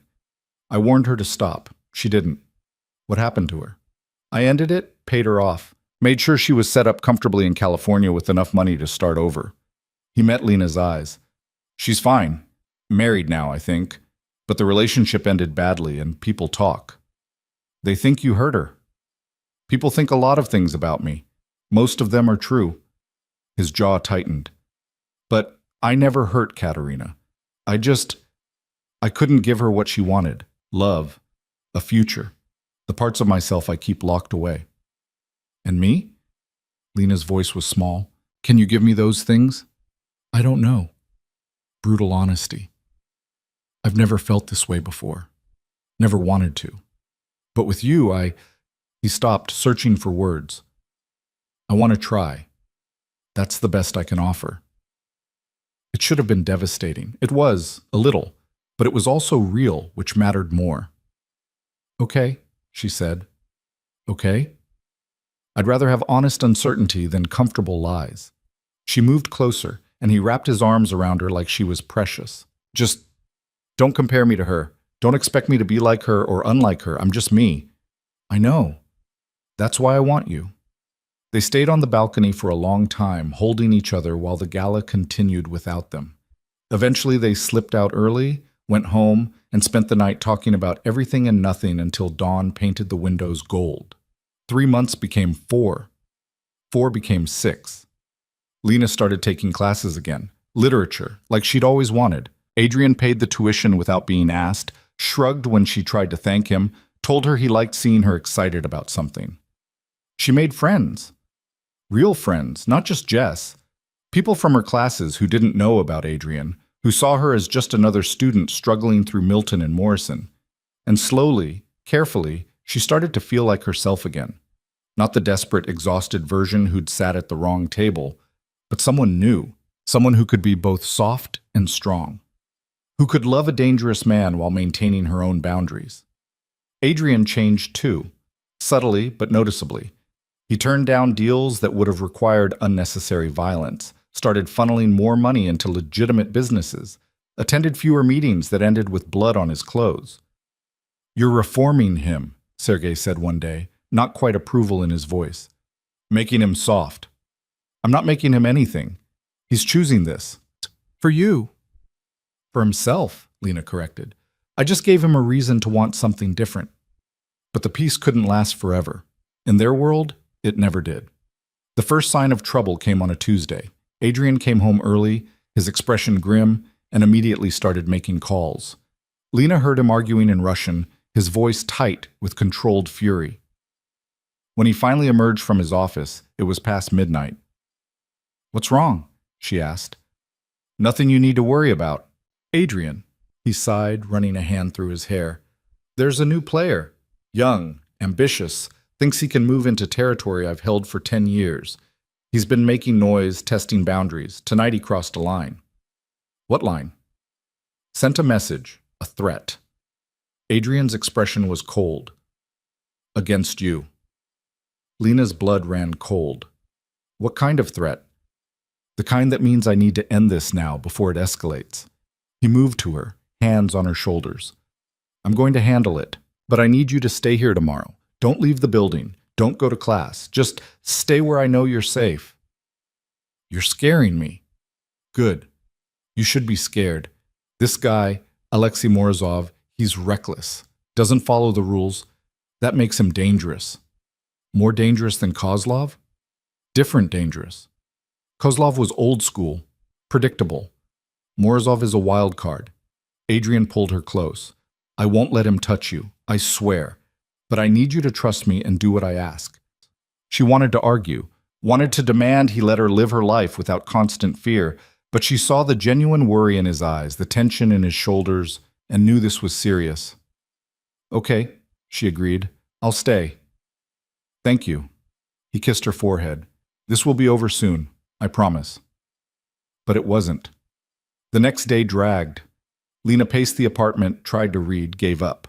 Victor brought lunch she couldn't eat. The guards in the building seemed more alert, more numerous. At 3 in the afternoon, the power went out. Lena's heart jumped. "Victor?" He appeared immediately, gun already drawn. "Stay in your room. Lock the door." "What's happening?" "Now, Miss Carter." She ran, locked herself in her bedroom, grabbed her phone, called Adrian. It went straight to voicemail. Gunfire erupted somewhere below, shouting, the crash of something heavy breaking. Lena backed into the corner, her whole body shaking. This was what she'd feared. This was the violence finding her despite all of Adrian's promises. The door to her room exploded inward. A man stood there, young and wild-eyed, gun raised. "You're coming with me." "No." Wasn't a question. He moved forward, and Lena grabbed the nearest thing, a lamp, and threw it. It hit him in the shoulder, barely slowing him down. He grabbed her arm, yanking her forward, and Lena screamed. Then Victor was there, emerging from somewhere, moving with lethal precision. 2 shots. The man dropped. "Are you hurt?" Victor's hands were on her, checking for injuries, even as he positioned himself between her and the door. I'm okay. What's happening?" Morozov sent a team, 12 men. They breached the lobby. Victor's voice was calm despite the chaos. "Mr. Volkov is on his way, but we need to move you now. There's a safe room. Come." He pulled her through the apartment, past bodies she tried not to look at, down a hallway she'd never noticed before. A panel slid open, revealing a reinforced room with monitors showing the building's security feeds. "Stay here. Don't open the door for anyone but me or Mr. Volkov." Victor pressed a gun into her hand. "Safety's here. Point and shoot if you have to." Then he was gone, and Lena was alone with a weapon she barely knew how to use and the sound of warfare echoing through her home. She watched the monitors, horror growing. Adrian's men were outnumbered. Morozov's team was tearing through the building like a hurricane. And then Adrian arrived. He came through the lobby like an avenging angel, Sergei and 6 others behind him. Lena watched him move with brutal efficiency, taking down Morozov's men with precision that was both terrifying and mesmerizing. This was who he really was. Not the man who brought her coffee in the morning, or listened to her talk about her classes. This was Adrian Volkov, the crime lord, the killer, the force of nature who'd built an empire on violence. She should have been horrified. Instead, she felt relief so overwhelming she nearly collapsed. He was here. He'd come for her. The fighting ended quickly once Adrian took control. Morozov's remaining men scattered. The building went quiet except for the moans of the wounded and the crackling of something burning on a lower floor. Lena waited, counting seconds, until the safe room door opened. Adrian stood there, covered in blood, breathing hard, eyes wild until they found her. Then everything in him seemed to settle. "Lena!" She launched herself at him, not caring about the blood, not caring about anything except that he was alive and whole and here. "I've got you," he murmured into her hair. "I've got you. You're safe." He sent 12 men. They came for me. I know. His arms tightened around her. "But they failed. You're safe. That's all that matters." "What about Morozov?" Adrian's expression went cold. "He's next." They moved to a hotel that night while the apartment was cleaned and secured. Lena sat in the bathroom, scrubbing blood off her hands that she didn't remember getting there, trying not to think about the man Victor had killed in her bedroom doorway. Adrian knocked softly. "Can I come in?" She didn't answer, but he entered anyway, kneeling beside the bathtub where she sat fully clothed, water running cold over her hands. "Lena." He turned off the tap, wrapped a towel around her shaking hands. "Look at me." She did. His face was clean now, the blood washed away, but his eyes still held that wild edge. "I'm going after Morozov tonight," he said, before he regroups, before he tries again. "You're going to kill him?" "Yes." No hesitation, no apology. "What if I asked you not to?" Her voice came out hoarse. "What if I begged you to walk away? Take the loss? Let him have whatever he wants." Adrian's jaw tightened. "He wants you dead, Lena, or taken, used against me." There's no walking away from that. There's no compromise. So it's him or me. It was always him or you. The moment he sent that threat, the moment he breached our home, he made that choice. Adrian cupped her face, and his hands were steady even though hers were still shaking. "I know what I'm asking you to accept. I know how it looks. But I can't let him live knowing what he tried to do to you. And after Morozov, there'll be someone else. There's always someone else in your world. Maybe. Probably." He didn't lie to her, never had. "But each one I handle makes the next one think twice, makes them understand that touching what's mine comes with a cost they can't afford. I'm not property. You're everything." His forehead rested against hers. "And I'm done pretending I can do this halfway. Done trying to be less of what I am. If that makes me a monster, fine, but I'm your monster, and I'll burn the entire city down before I let anyone hurt you again." Lena closed her eyes, feeling tears slip down her cheeks. "I'm scared. Of me? Of how much I understand. Of how I'm sitting here thinking about a man being killed, and my first thought isn't horror, it's relief." She pulled back to look at him. "What does that make me?" "Human. Survival isn't pretty, Lena. It's messy and complicated, and sometimes it means accepting things we swore we never would." "Is that what you tell yourself when you do terrible things?" "No. I tell myself the truth that I do terrible things because I'm good at them and because they're necessary. But with you..." He stopped, something raw crossing his face. "With you, I tell myself that maybe all the terrible things led me to that restaurant, to you sitting at my table looking at me like I was worth something more than fear. You are worth more. Because you make me believe it." He kissed her forehead, gentle despite everything. "Stay here tonight. Sergei and 4 others will guard you. Don't answer the door for anyone. I'll be back by morning. And if you're not, then Sergei has instructions. Money, documents, everything you need to disappear. You'll be taken care of." "I don't want to be taken care of. I want you alive." His smile was sad, fierce. "Then wish me luck." He stood to leave, and Lena grabbed his hand, pulling him back. "Adrian, wait." He turned, and she stood, moving into his space. "If you're going to do this, if you're going to go out there and become the man I'm trying not to be terrified of, then I need you to promise me something. Anything. Promise me you'll come back. Not for the Empire, not for revenge, not for pride. Come back for me, for us. Because if you die out there, you're not just ending Morozov. You're ending everything we've built." Adrian pulled her close, and she felt him trembling. "I'll come back. I swear it." "How can you be sure?" "Because for the first time in my life, I have something worth coming back to. Someone who sees all of me and chooses to stay." He kissed her, deep and desperate. "I love you, Lena. I should have said it weeks ago, months ago, but I'm saying it now. I love you more than I've ever loved anything. The words broke something open in her chest. I love you too. Even though you're terrifying and violent and everything I swore I'd never want. I love you. Then trust me. Trust that I'll do what needs to be done and come home to you. He left, and Lena was alone with guards she barely knew and thoughts that wouldn't quiet. She paced the hotel room, watching the clock, jumping at every sound. Sergei sat by the door, cleaning his gun with methodical precision. He'll come back, he said without looking up. Adrian always does. How do you know? Because he has something worth coming back to now. Before you, he took risks, stupid ones sometimes, like he didn't care if he made it out. Sergei finally looked at her. You changed that. Made him careful. That's good for all of us.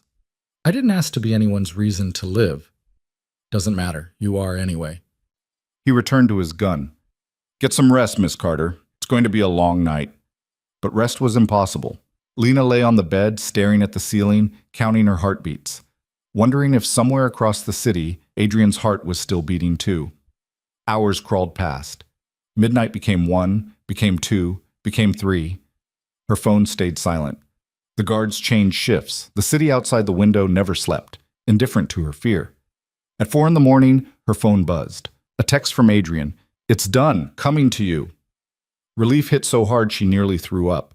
She clutched the phone, reading and rereading those 5 words until she heard the knock at the door. Sergei checked the peephole, then opened it. Adrian stood there, looking exhausted but whole. His clothes were different. He'd changed somewhere. But she could see the tension in his shoulders, the weariness in his eyes. His gaze found Lena immediately, and something in his expression eased. Leave us, he told Sergei. The guards filed out, and then they were alone. Lena crossed the room and hit him, open-palmed, right across the face. The crack echoed in the quiet room. Adrian didn't flinch, didn't move, just looked at her with those pale, knowing eyes. You left me here, she said, her voice shaking. You went to kill a man and you left me here not knowing if you'd come back. I told you I would. You can't promise that. You can't just... Her hands were on his chest now, hitting him weakly, uselessly. You can't make me care about you and then walk into danger like it's nothing. He caught her wrists, gentle but firm. I know. I thought I'd lost you. I thought... The words broke into sobs. Adrian pulled her against his chest, holding her while she cried. His hands stroked through her hair, and she felt him trembling slightly. Not from fear, from the aftermath of whatever he'd done tonight. Is he dead? She asked finally, her voice muffled against his shirt. Yes. How many others? 3 of his men, the ones who planned the attack. Adrian's voice was flat, factual. The rest scattered when they realized Morozov was gone. They'll find new leadership, new territory. This is over. Until the next time. Maybe, but it won't be soon. I made an example tonight, made it clear what happens when someone threatens what's mine. He tilted her face up. This is the life, Lena. This is what being with me means. Violence when necessary, fear when it's useful, and me doing whatever it takes to keep you safe. I know. And you're still here. I'm still here. She wiped her eyes, trying to pull herself together. I don't know what that says about me. It says you're stronger than you think, braver than you believe. His thumb brushed away a tear she'd missed. It says you understand that the world isn't black and white, that sometimes good people do bad things for the right reasons. Are you a good person doing bad things? Or a bad person who found one good thing? Adrian considered the question seriously. I don't know. Maybe both. Maybe neither. But I know that before you, I was just surviving, going through the motions, building an empire I didn't care about, surrounded by people who feared me more than they respected me. And now? Now I have something worth protecting. Someone who sees me, all of me, and stays anyway. He kissed her, soft and careful. Now I have you. Lena kissed him back, tasting exhaustion and the ghost of whatever violence he'd committed tonight. This was who they were, who they'd become together. It wasn't simple or clean or anything like the life she'd imagined for herself, but it was real, and it was theirs. They stayed at the hotel for 3 more days while the apartment was secured, reinforced, made into something closer to a fortress than a home. When they finally returned, Lena stood in the entryway, looking at the space where men had died trying to take her. "We don't have to stay here," Adrian said, reading her hesitation. "I have other properties. We can go anywhere you want." "No, this is—" She looked around the apartment, at the space that had become home despite everything. "This is ours. I'm not letting them take that from us." Pride flickered across his expression. "Okay, but we're increasing security, more guards, better systems. I won't risk you again." "I'm not fragile." "I know, but you're precious, and I protect precious things." He was true to his word. Within a week, the building had transformed.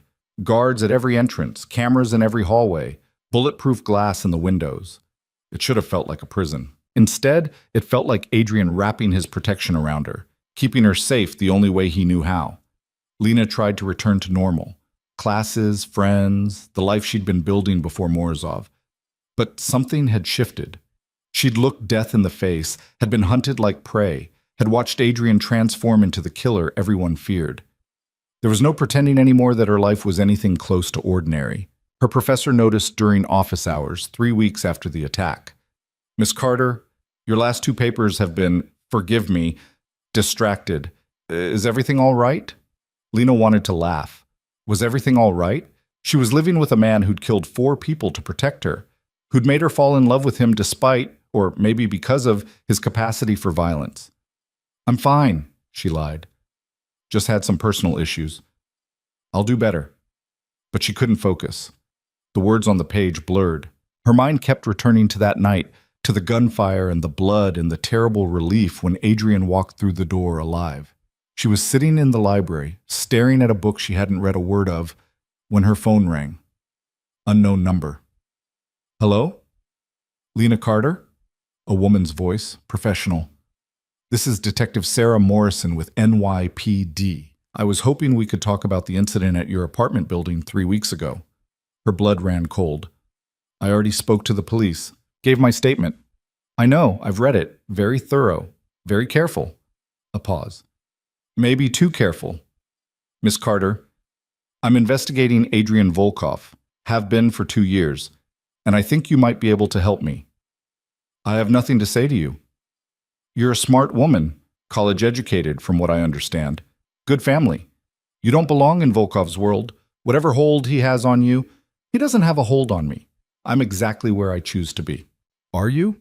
Because from where I'm standing, it looks like you're being held prisoner by a violent criminal who—" Lena hung up. Her hands shook as she stared at the phone. A detective. Investigating Adrian for 2 years. She should tell him, should warn him immediately. But something made her hesitate. What if the detective was right? What if Lena had been so caught up in Adrian's world, so desperate to feel valued and protected, that she'd lost sight of who she really was? She went home and found Adrian in his office, on the phone speaking rapid Russian. He saw her and smiled, holding up one finger. Just a minute. Lena watched him, really watched him. The expensive suit, the controlled power in every movement, the way he commanded respect through the phone without raising his voice. This was Adrian Volkov, the crime lord, the man who'd built an empire on fear. But this was also the man who brought her coffee every morning exactly how she liked it, who listened to her talk about literature for hours without complaint, who held her through nightmares and whispered promises in the dark. He ended the call and turned to her fully. "Hey, how was class?" "A detective called me, Morrison, said she's been investigating you for 2 years. The warmth in his expression disappeared, replaced by cold calculation. "What did you tell her?" "Nothing. I hung up." Lena moved into the room, studying his face. "But Adrian, she's not going to stop. And if she's been investigating you for 2 years, she probably has evidence, witnesses, a case." He leaned back in his chair. "She has theories and circumstantial connections, nothing that would hold up in court. I'm careful, Lena. I always have been. That's not the point. The point is that your world is closing in.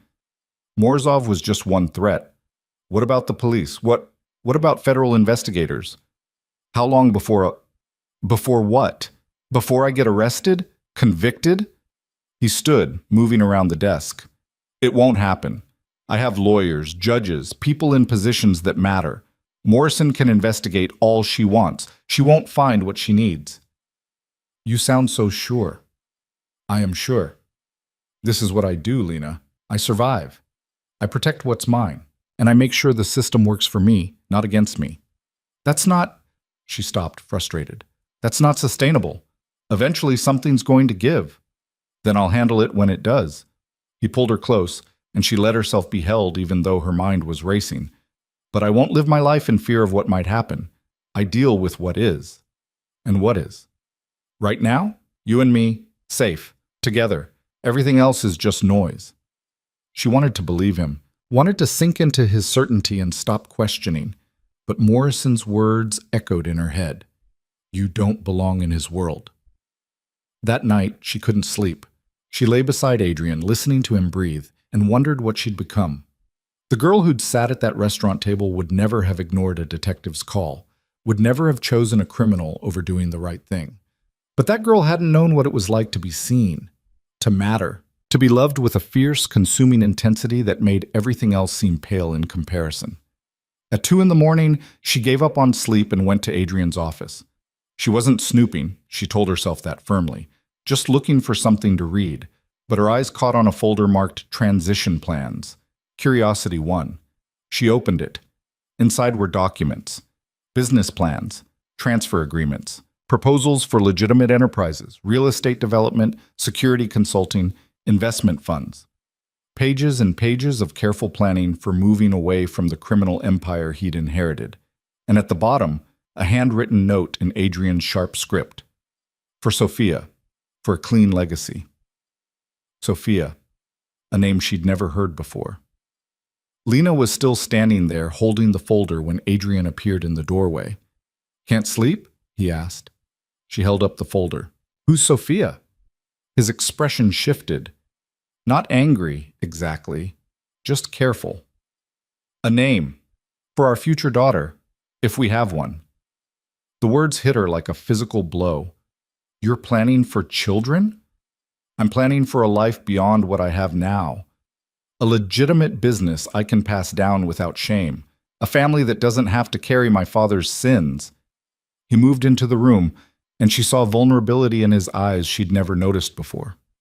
I'm planning for a future with you, Lena. One where I'm not looking over my shoulder constantly. Where you don't have to be scared every time I leave the apartment. How long have you been planning this? Since the night you stayed. Since I realized I didn't just want you for now, I wanted you forever. And that meant building something that could last. He took the folder from her hands gently.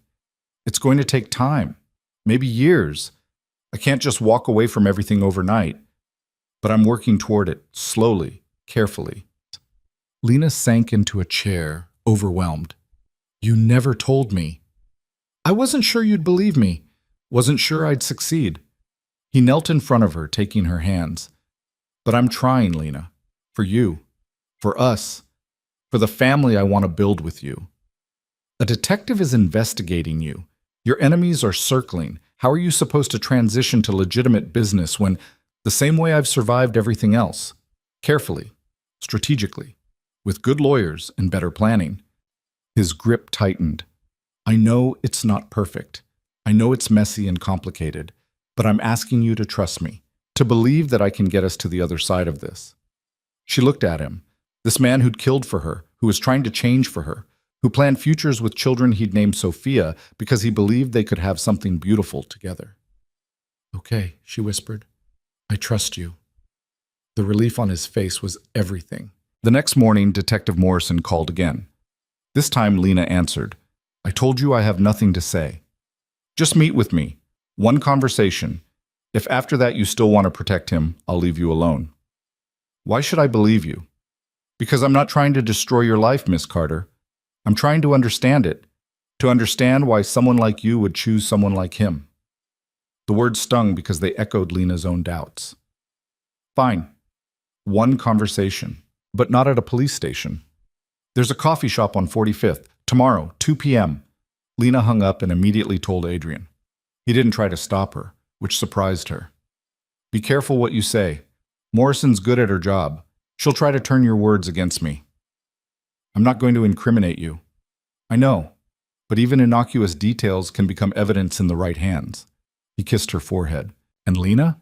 Whatever she tells you about me, whatever evidence she claims to have, ask yourself if it changes what you know to be true, if it changes who I am to you. The next day, Lena sat across from Detective Morrison in a coffee shop that smelled like burned beans and desperation. Morrison was younger than she'd sounded on the phone, maybe 40, with sharp eyes and the weariness of someone who'd seen too much. "Thank you for meeting me," Morrison said. "I haven't agreed to anything. I'm just listening." "Fair enough." Morrison pulled out a folder. Adrian Volkov, born to Dmitry Volkov, known crime boss in 1982, raised in the business, first confirmed kill at age 19. I don't need his biography. But you need context, because the man you're living with isn't who you think he is. Morrison opened the folder, showing photos. Crime scenes. Bodies. Evidence of violence that made Lena's stomach turn. 23 suspected murders. 47 assaults. Extortion, racketeering, illegal gambling operations. And those are just the ones we can prove. Can you? Prove them, I mean. Morrison's jaw tightened. We have evidence. Witnesses. Paper trails. But every time we get close, something happens. Witnesses recant. Evidence disappears. Judges throw out cases on technicalities. So you have nothing. We have everything. We just can't make it stick because Volkov has half the city in his pocket. Morrison leaned forward. But you, Miss Carter, you're his weakness, his blind spot. If you help us, I'm not helping you. He's a killer. He's destroyed lives, families. The man you think you love is a monster. He's a man. Lena kept her voice steady even though her hands were shaking. A complicated, violent, dangerous man.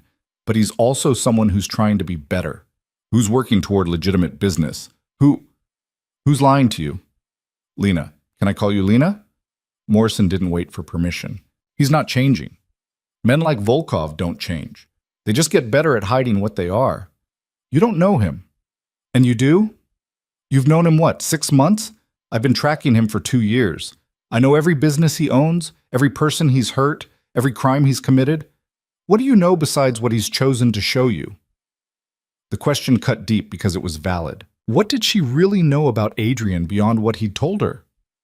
I know he protects the people who depend on him, Lena said slowly. I know he's funded schools and hospitals in neighborhoods everyone else forgot. I know he has a code, rules he won't break even when it would be profitable. A code? Like not trafficking humans? Morrison's smile was bitter. That's not morality, Lena. That's brand management. Volkov stays away from certain crimes because they're too visible, too likely to bring federal attention. It's strategy, not ethics. Maybe, but it's still choice. He could do those things and make more money. He chooses not to. He also chooses to kill people who cross him, to beat men unconscious for looking at him wrong, to burn buildings with people inside. Morrison pulled out more photos. This is who you're defending. Lena looked at the photos. Really looked. The violence was undeniable. The destruction real. These weren't abstract concepts or distant threats. These were lives ended, families destroyed, all by the man she'd chosen to love. I know what he is, she said finally. I'm not naive, detective. I know Adrian's done terrible things, but I also know he's trying to leave that life behind. He's transitioning to legitimate business, building something different. He told you that? I saw the plans. The transfer agreements, the business proposals. Morrison laughed, sharp and humorless. Of course you did, because he wanted you to see them, wanted you to believe he's changing. It's manipulation, Lena. Classic abuser tactic. Show you the man you want to see, make you think you can save him, and by the time you realize it's a lie, you're in too deep to leave. He's not abusing me. Physical abuse isn't the only kind. Isolation, control, making you dependent on him. I'm not isolated. I have friends, classes, my own life. Do you? Or do you have the life he allows you to have? When was the last time you made a decision without considering how it would affect him? Lena opened her mouth to respond and realized she didn't have an answer. Morrison saw her hesitation and pressed forward. He's in your head, Lena, making you question your own judgment. Making you think loving him is a choice when really it's a cage he's built so carefully you don't see the bars. You're wrong. Am I? Then walk away. Right now. If he's not controlling you, if you're really free, then leave him. Go back to your old life. Prove to me that you're choosing this instead of being trapped in it. I don't have to prove anything to you. No, but maybe you should prove it to yourself. Morrison closed the folder. I'm going to take Volkov down, Lena, with or without your help. But I'd rather it be with, because I think somewhere inside you, you know this is wrong. You know you deserve better than a life built on blood. She stood, leaving a business card on the table. When you're ready to save yourself, call me. Before it's too late. Lena sat in the coffee shop long after Morrison left, staring at the card.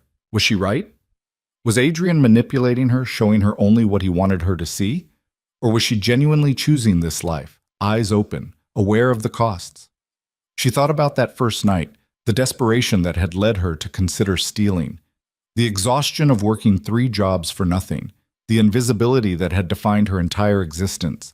Adrian had seen her, had valued her, had given her a life where she didn't have to fight every second just to survive. But at what cost? She went home to find Adrian waiting, his expression tense. How did it go? She showed me photos, crime scenes, evidence of things you've done. I'm sure she did.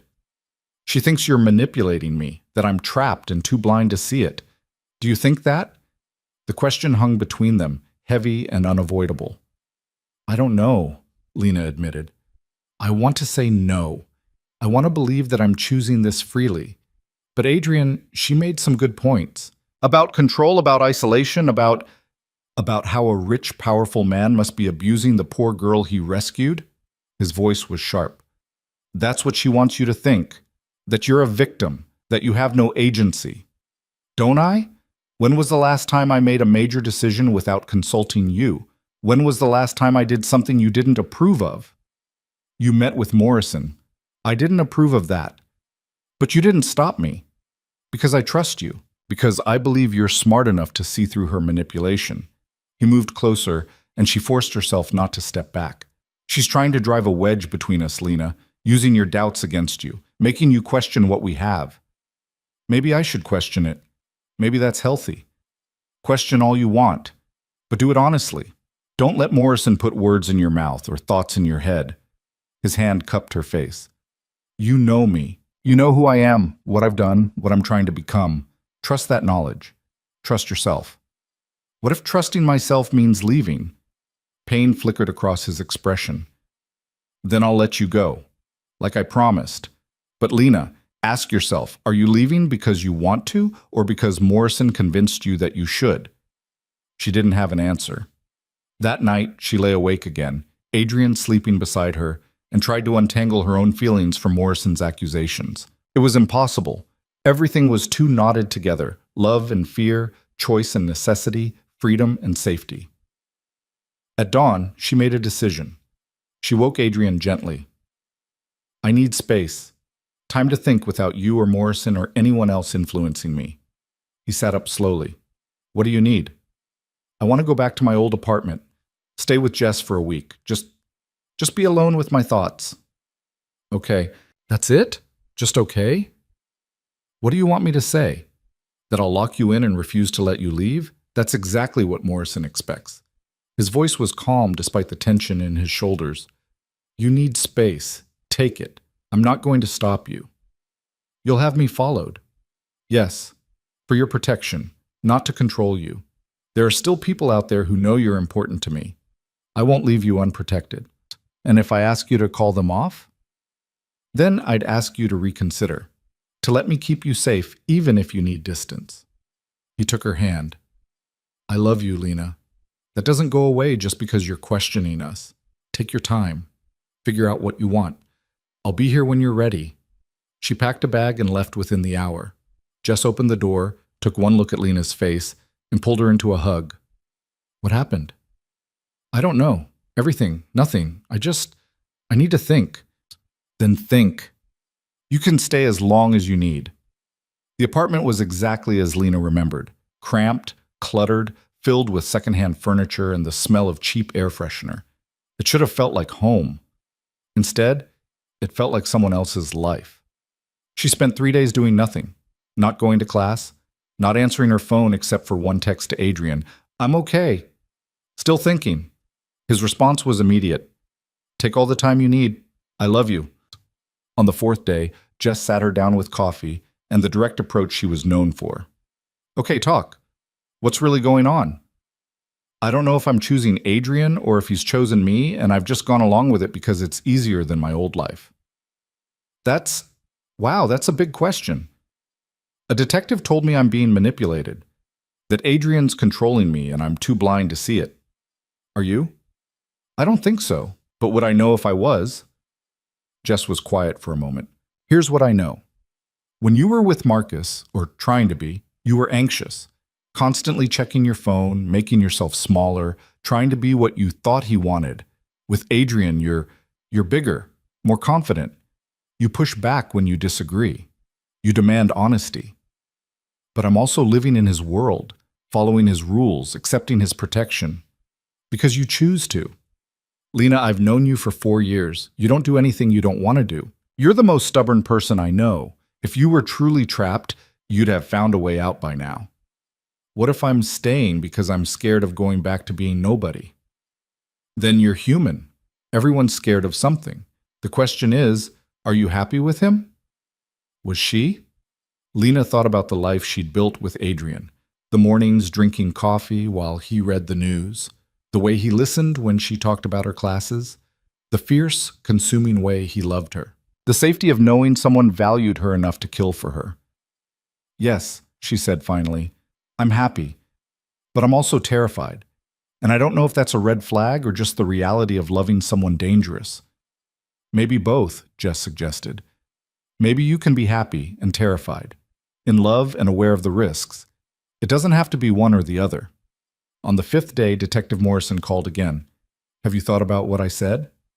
I have. And I think you're doing your job. Trying to take down a criminal you believe is dangerous. I respect that. Lena took a breath. But I'm not going to help you. Because whatever Adrian's done, whatever crimes he's committed, he's also trying to change, to build something better. And I believe in that possibility. You're making a mistake. Maybe, but it's my mistake to make. She paused. Can I ask you something? Why do you care so much about me specifically? There must be dozens of people connected to Adrian. Why target me? Morrison was quiet for a long moment. Because you remind me of my sister. She got involved with someone like Volkov, thought she could change him, that her love would be enough. It wasn't. She's dead now. Has been for 6 years. The words hit like a punch. I'm sorry. So am I. And I don't want to watch another smart, capable woman throw her life away on a man who will ultimately destroy her. Morrison's voice softened. But I can't force you to save yourself. Just be careful, Lena. And when things go wrong, and they will, remember that you have options. She hung up, and Lena sat with the weight of Morrison's story. Another woman. Another criminal. Another ending written in blood. Was that her future? Or could she and Adrian actually beat the odds? On the 7th day, Lena went back. She didn't call ahead, just packed her bag, thanked Jess, and took the subway to the building she'd left a week ago. The guards recognized her immediately, let her through without question. The apartment was quiet when she entered. Adrian sat at the window, staring out at the city, and she realized with a start that he looked smaller somehow, diminished. You came back, he said without turning around. I told you I needed to think. I thought. And? He finally looked at her, and his eyes were raw, vulnerable. What did you decide? I decided that Morrison's right about some things. You're dangerous. You have done terrible things, and loving you comes with risks I can't fully predict or control. His expression shuddered. Okay, but I also decided that she's wrong about the important things. I'm not your victim. I'm not trapped. I'm choosing this. Choosing you, with my eyes open and my mind clear. She moved closer. I know what you are, Adrian. I know the violence, the darkness, the empire built on fear. And I'm choosing to love you anyway. To believe that you can be more than your worst actions. To build a future with you despite all the reasons I shouldn't. Lena. But I need something from you. I need complete honesty. No more secrets, no more carefully curated information. If we're doing this, I need to know everything. The good, the bad, the things you're ashamed of, all of it. That's a lot to ask. I know, but it's what I need to stay, to really, truly commit to this life with you. Adrian stood, closing the distance between them. You want honesty? Fine. I'm terrified of losing you, of failing you, of becoming my father and watching you realize you made a mistake. I wake up every morning wondering how long before you see who I really am and run. I already see who you really are. No, you see who I am with you, the version of myself I want to be. You haven't seen me at my worst, haven't watched me break someone because they looked at me wrong, haven't seen the coldness that takes over when I'm making decisions about who lives and who dies. Then show me all of it. Trust me enough to let me see everything. He searched her face for a long moment. If I do this, if I show you the monster and you can't handle it, then at least we'll know. At least we'll have tried. She took his hands. I'm not asking for perfection, Adrian. I'm asking for truth. Can you give me that? Yes. No hesitation this time. Just raw, painful honesty. I can give you that. And over the next months, he did. He took her to meetings she'd never been allowed to attend before. Let her see him negotiate with cold precision, make decisions that affected hundreds of lives, exercise the power he usually kept hidden from her. He didn't shield her from the realities of his empire anymore. She watched him order a beating for a man who'd stolen from the organization.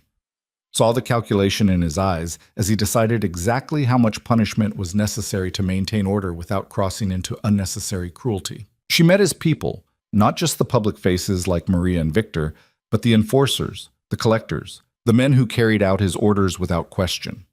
Saw the fear and respect in their eyes when they looked at him. And slowly, carefully, she began to understand the full scope of what Adrian had built. It wasn't just violence and crime, it was a structure, a system that provided order in neighborhoods the city had abandoned. It was protection for people who couldn't get it legally. It was brutal and messy and morally complicated in ways that made her head hurt. But it was also undeniably effective. Do you understand now? Adrian asked one night after a particularly difficult meeting. This is what I do, who I am. I'm starting to. And I'm still here. The relief in his expression was everything. But honesty went both ways. Lena told him about Morrison's sister, about the fear that she was repeating history, that their story would end the same way. It won't, Adrian said fiercely. I won't let it. You can't control everything. No, but I can control this. Us. I can keep working toward legitimate business. I can protect you better than Morrison's sister was ever protected. I can be smarter, more careful, more dedicated to getting us both through this alive and together. And if you can't, if despite everything then we end up together. Whatever happens, Lena, we face it together. That's the promise I'm making you. No more keeping you in the dark. No more protecting you from hard truths. We're partners, equals, in everything. It was what she'd needed to hear. Slowly, the pieces of their life came together in new ways. Lena returned to her classes, but now she could focus because she wasn't constantly worried about money or safety. She made friends with the other women in Adrian's organization, wives, girlfriends, sisters who'd chosen this life the same way she had. They weren't what she expected. They were smart, capable women who'd made calculated decisions about love and safety and the price of both. They welcomed her without judgment, shared strategies for maintaining independence within a controlling world, taught her the unspoken rules of their shared reality. And Adrian continued his slow transition away from crime.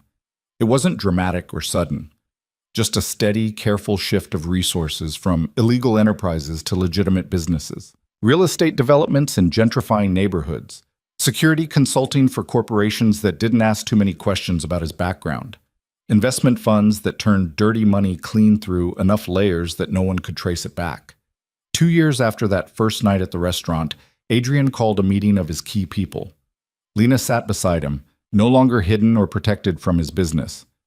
I'm stepping back, he announced, transferring most operations to you. He looked at Sergei, at Maria, at the others who'd served him for years. I'll maintain oversight, but day-to-day decisions are yours.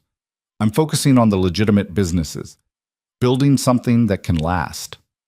There was surprise, some resistance, questions about timing and strategy. But ultimately, they accepted it.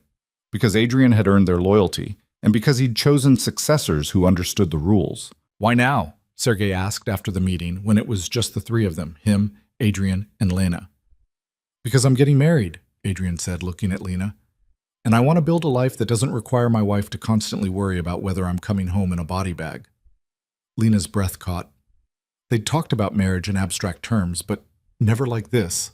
Never as an imminent reality. "Is that a proposal?" she asked. "No, this is..." He got down on one knee, right there in his office with Sergei as witness, and pulled out a ring box. "Lena Carter, you sat at my table when you could have sat anywhere. You stayed when any sane person would have run. You looked at every dark part of me and chose to love me anyway. Will you marry me? Will you build this legitimately complicated life with me?" Tears streamed down her face. "Yes, God, yes." He slid the ring onto her finger, simple, elegant, perfect, and kissed her while Sergei looked away with what might have been a smile. They were married 6 months later in a small ceremony that somehow still had 200 guests. The mix was surreal. Lena's college friends sitting next to Russian enforcers, her professors making awkward small talk with reformed criminals, Jess standing as maid of honor while Victor gave Adrian away. Detective Morrison watched from across the street, Lena knew. She'd seen the unmarked car, the surveillance that never quite stopped. But she'd stopped caring. Morrison could investigate all she wanted. Lena had made her choice. The reception was at Adrian's estate upstate, the same compound where she'd hidden after Kozlov. But it felt different now. Not like a fortress, but like a beginning. "Mrs. Volkov," Adrian murmured, dancing with her under lights strung between trees. "How does it feel?" "Strange." "Right. Terrifying. That's my girl, always honest." They danced until the stars came out, surrounded by people from both their worlds, building something new from the ashes of who they'd been. 2 months later, Lena found out she was pregnant. She stared at the test for 10 minutes, trying to process. A child. Their child. Created from chaos and violence and the most unlikely love story she could imagine. When she told Adrian, he went pale, actually pale, the color draining from his face as he sank into a chair. "Say something," Lena whispered. "I'm going to be a father." "You are?" "I don't know how to be a father. My father was... He was a monster, Lena. What if I..." "You're not him. You've spent years proving you're not him." She knelt in front of him, taking his hands. "You're going to be a great father. Protective, yes. Maybe overprotective, but loving, present. Everything your father wasn't." "I'm scared." "So am I. But we're doing this together." He pulled her close, and she felt him trembling. "I'm going to accelerate the transition. Get completely out of the illegal side within a year. Before the baby comes. I want to be someone they can be proud of. They'll be proud of you anyway, because you're choosing to be better, choosing to change." Over the next months, Adrian worked obsessively to clean up his empire. He transferred remaining criminal operations to trusted lieutenants, maintained oversight, but stepped back from direct involvement, focused all his energy on building legitimate businesses that could sustain them. It wasn't easy. There were threats from competitors who saw his withdrawal as weakness, attempts to pull him back in, to force him into the old patterns. But Adrian held firm. "I have something more important now," he told Sergei, when asked why he was turning down a lucrative but violent opportunity. "I have a family to protect, a future to build. That matters more than money or power or keeping the empire intact." Their daughter was born on a spring morning, small and perfect and impossibly precious. Adrian held her with shaking hands, tears streaming down his face, whispering promises in Russian that Lena didn't understand but felt in her bones. "Sophia," he said. "Her name is Sophia, after my mother." Lena had never seen him so vulnerable, so completely undone by love. This was Adrian stripped of all defenses, raw and real and entirely devoted. "Hi, Sophia," she whispered, touching her daughter's tiny hand. "Welcome to your wonderfully complicated life." The first year was chaos. Sleepless nights, endless feedings, the constant terror that they were doing everything wrong. But it was also magic. Watching Adrian transform into a father, seeing him soft and gentle with this tiny human who had his eyes in Lena's stubborn chin. He'd completely withdrawn from the criminal enterprise by Sophia's first birthday, transferred everything, maintained only financial interest in the legitimate businesses. He was, for all intents and purposes, a legal businessman now. "How does it feel?" Lena asked on the anniversary of Sophia's birth. "Strange. Empty sometimes. I spent 20 years building that empire, and now it's just gone." "Not gone. Transformed. You transformed it into something better." "Maybe. Or maybe I just found something worth transforming for." 3 years later, their son was born. Alexander, who had Adrian's intensity from day one. The family was complete in ways Lena had never imagined when she'd sat at that restaurant table so many years ago. Detective Morrison stopped investigating. Lena learned this through Sergei, who still kept tabs on such things. Morrison had been reassigned, her case against Adrian closed due to lack of evidence and his documented transition to legitimate business. "She gave up," Sergei said. "Or she accepted that he changed," Lena suggested. "Maybe, or maybe she just ran out of time." Lena never found out which it was.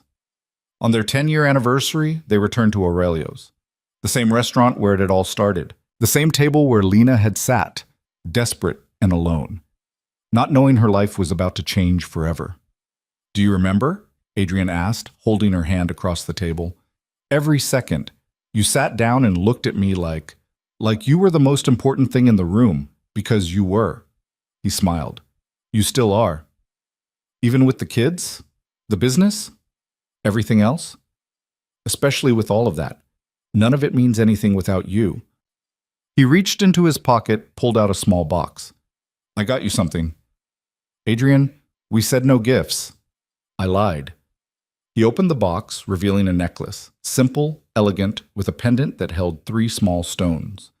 One for Sophia, one for Alexander, one for us, the family we built.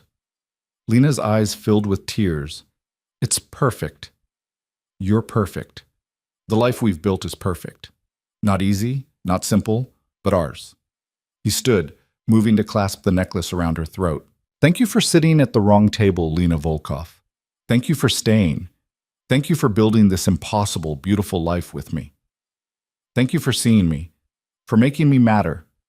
They kissed across the table where it had all begun, 2 people who'd found each other in the chaos and built something real, something lasting. Later they went home to their children. Sophia was practicing piano, her determination evident in every note. Alexander was building elaborate structures with blocks, narrating the entire process with the seriousness of a tiny architect. Victor was reading them stories, embellishing with the drama he brought to everything. Adrian pulled Lena close as they watched from the doorway. "This is it," he said quietly.